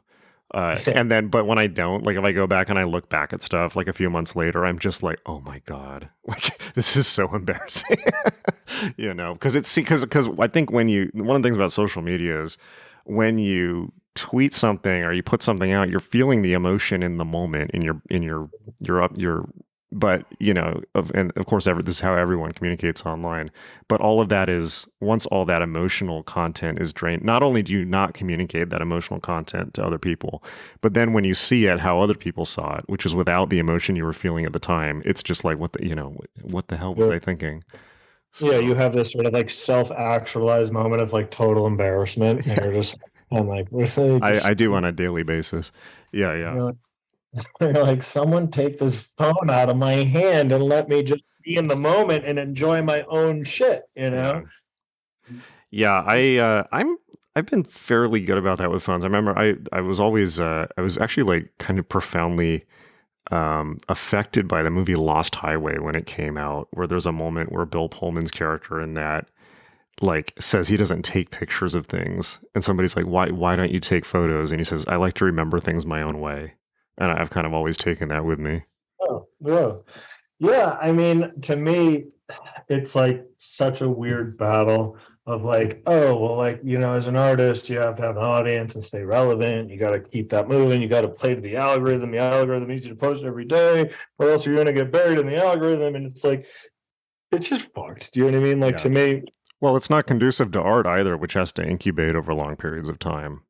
conducive to art at all. And I feel like so much of the way our digital economy works is not conducive to actual art. And I just sort of decided to kind of opt out of it a little bit more and just kind of focus on, taking my time and making my art and enjoying it in a way that, I'm not like, oh, I got to put this number out. Like, we've worked on this album for like 3 years. And Yeah. to me, where is it? Where's the fucking music? Where's the music? And you're like, I'm sorry. Like, what am I, a short order cook here? Like, people are like, dude, where's the new album? And I'm like, everyone Right. just, it's like crazy how demanding people are and how entitled they are to that shit. Oh, it's very, you have to have a thick skin because it can really get to you, I find. Well, what have we learned? I think maybe we should. It seems like you've really got something. It seems like you've kind of figured things out in Joshua Tree. So maybe if you want to kind of share with people your going off the grid tips. Yeah, well, I think that for me, just coming out here was the the way I describe it, I was just trying to get off world. And obviously, you're not living on Mars, but to me, off world was just like getting away from everything. And the high desert has a very otherworldly vibe to it. And to me, it's quiet, it's big, it's empty, you don't see a lot of people. Which for me, it like every human interaction I have out here is like the best because you're like, oh, a person. Do you know what I mean? As opposed to just like being so bombarded by people all the time. So Right. it made me like really savor my human connections and interactions more out here. But in terms of if I was to give living off grid tips, the big part of what I did is build this sort of overlanding rig, a very capable vehicle for driving off road and sustaining the ability to kind of like live off in off grid, like really off grid, like What did you get, by the way? Because I don't have a car, and I've been thinking about getting something like that. I got a 2021 Chevy Trail Boss, and then just like redid all the suspension and put some big tires on it, and then put a ton of lighting on it, and then build a bed rack behind it, and then put a camper on top, and just like Did you bulletproof it? Is it I bulletproof? did not bulletproof it yet, but I feel like that's the final stage. Are you actually But going to do that? no, I probably won't. It's expensive, right? It's like, oh my I'm God. sure it's super expensive. Yeah. If anything, I'll probably just do a Line-X coating on it because my vehicle is always getting scratched going down Yeah. bitches. And my poor paint job is looking pretty battle scratched now. So, yeah, and just for me, like I like having the camper on top of my vehicle because I don't like sleeping on the ground in the desert because bugs and all sorts of weird little critters around. So I just like being high off the ground and camping out there, and always bring your own little defense department. Know how to use your arm, and God forbid you ever have to use it, but you probably want to know how to use it in case you ever do need to. Yeah. So, Well, it seems the zombie apocalypse may continue. yeah, I think it will continue until until morale improves. morale improves. Exactly. Well, cool, man. All right, man. Well, this was a super good conversation. Definitely want to continue having them. So yeah, always a pleasure, man. I feel like I have these like little sort of ideas that I just kind of like roughly throw out there, and then you like actually articulate it nicely. So that's a great compliment. Thank you. Yeah, no, but we covered a lot of ground in this podcast, and didn't go too far down the gun rabbit hole. So that's probably that's probably good. I was getting tons of. We ourselves in the last one. I think my manager was horrified by that. Oh, really? Well, I got some Reddit. It was funny because now everyone's changed their tunes on a lot of this stuff, but I think at the time period, I think people were. Well, we did that after COVID, because I was here already. That was like 2021 or 2022 even. Was it? I think it was yeah, maybe. I can't even remember. Yeah, it was after. COVID is just a big blur to me. Yeah, me too. My brain's just shot through with trauma. Yeah, no, I definitely got some Reddit threads decrying my gun nuttery, as people referred to it. It's like, well, take a look around, buddy. Yeah, exactly. All right, man. That was a great conversation.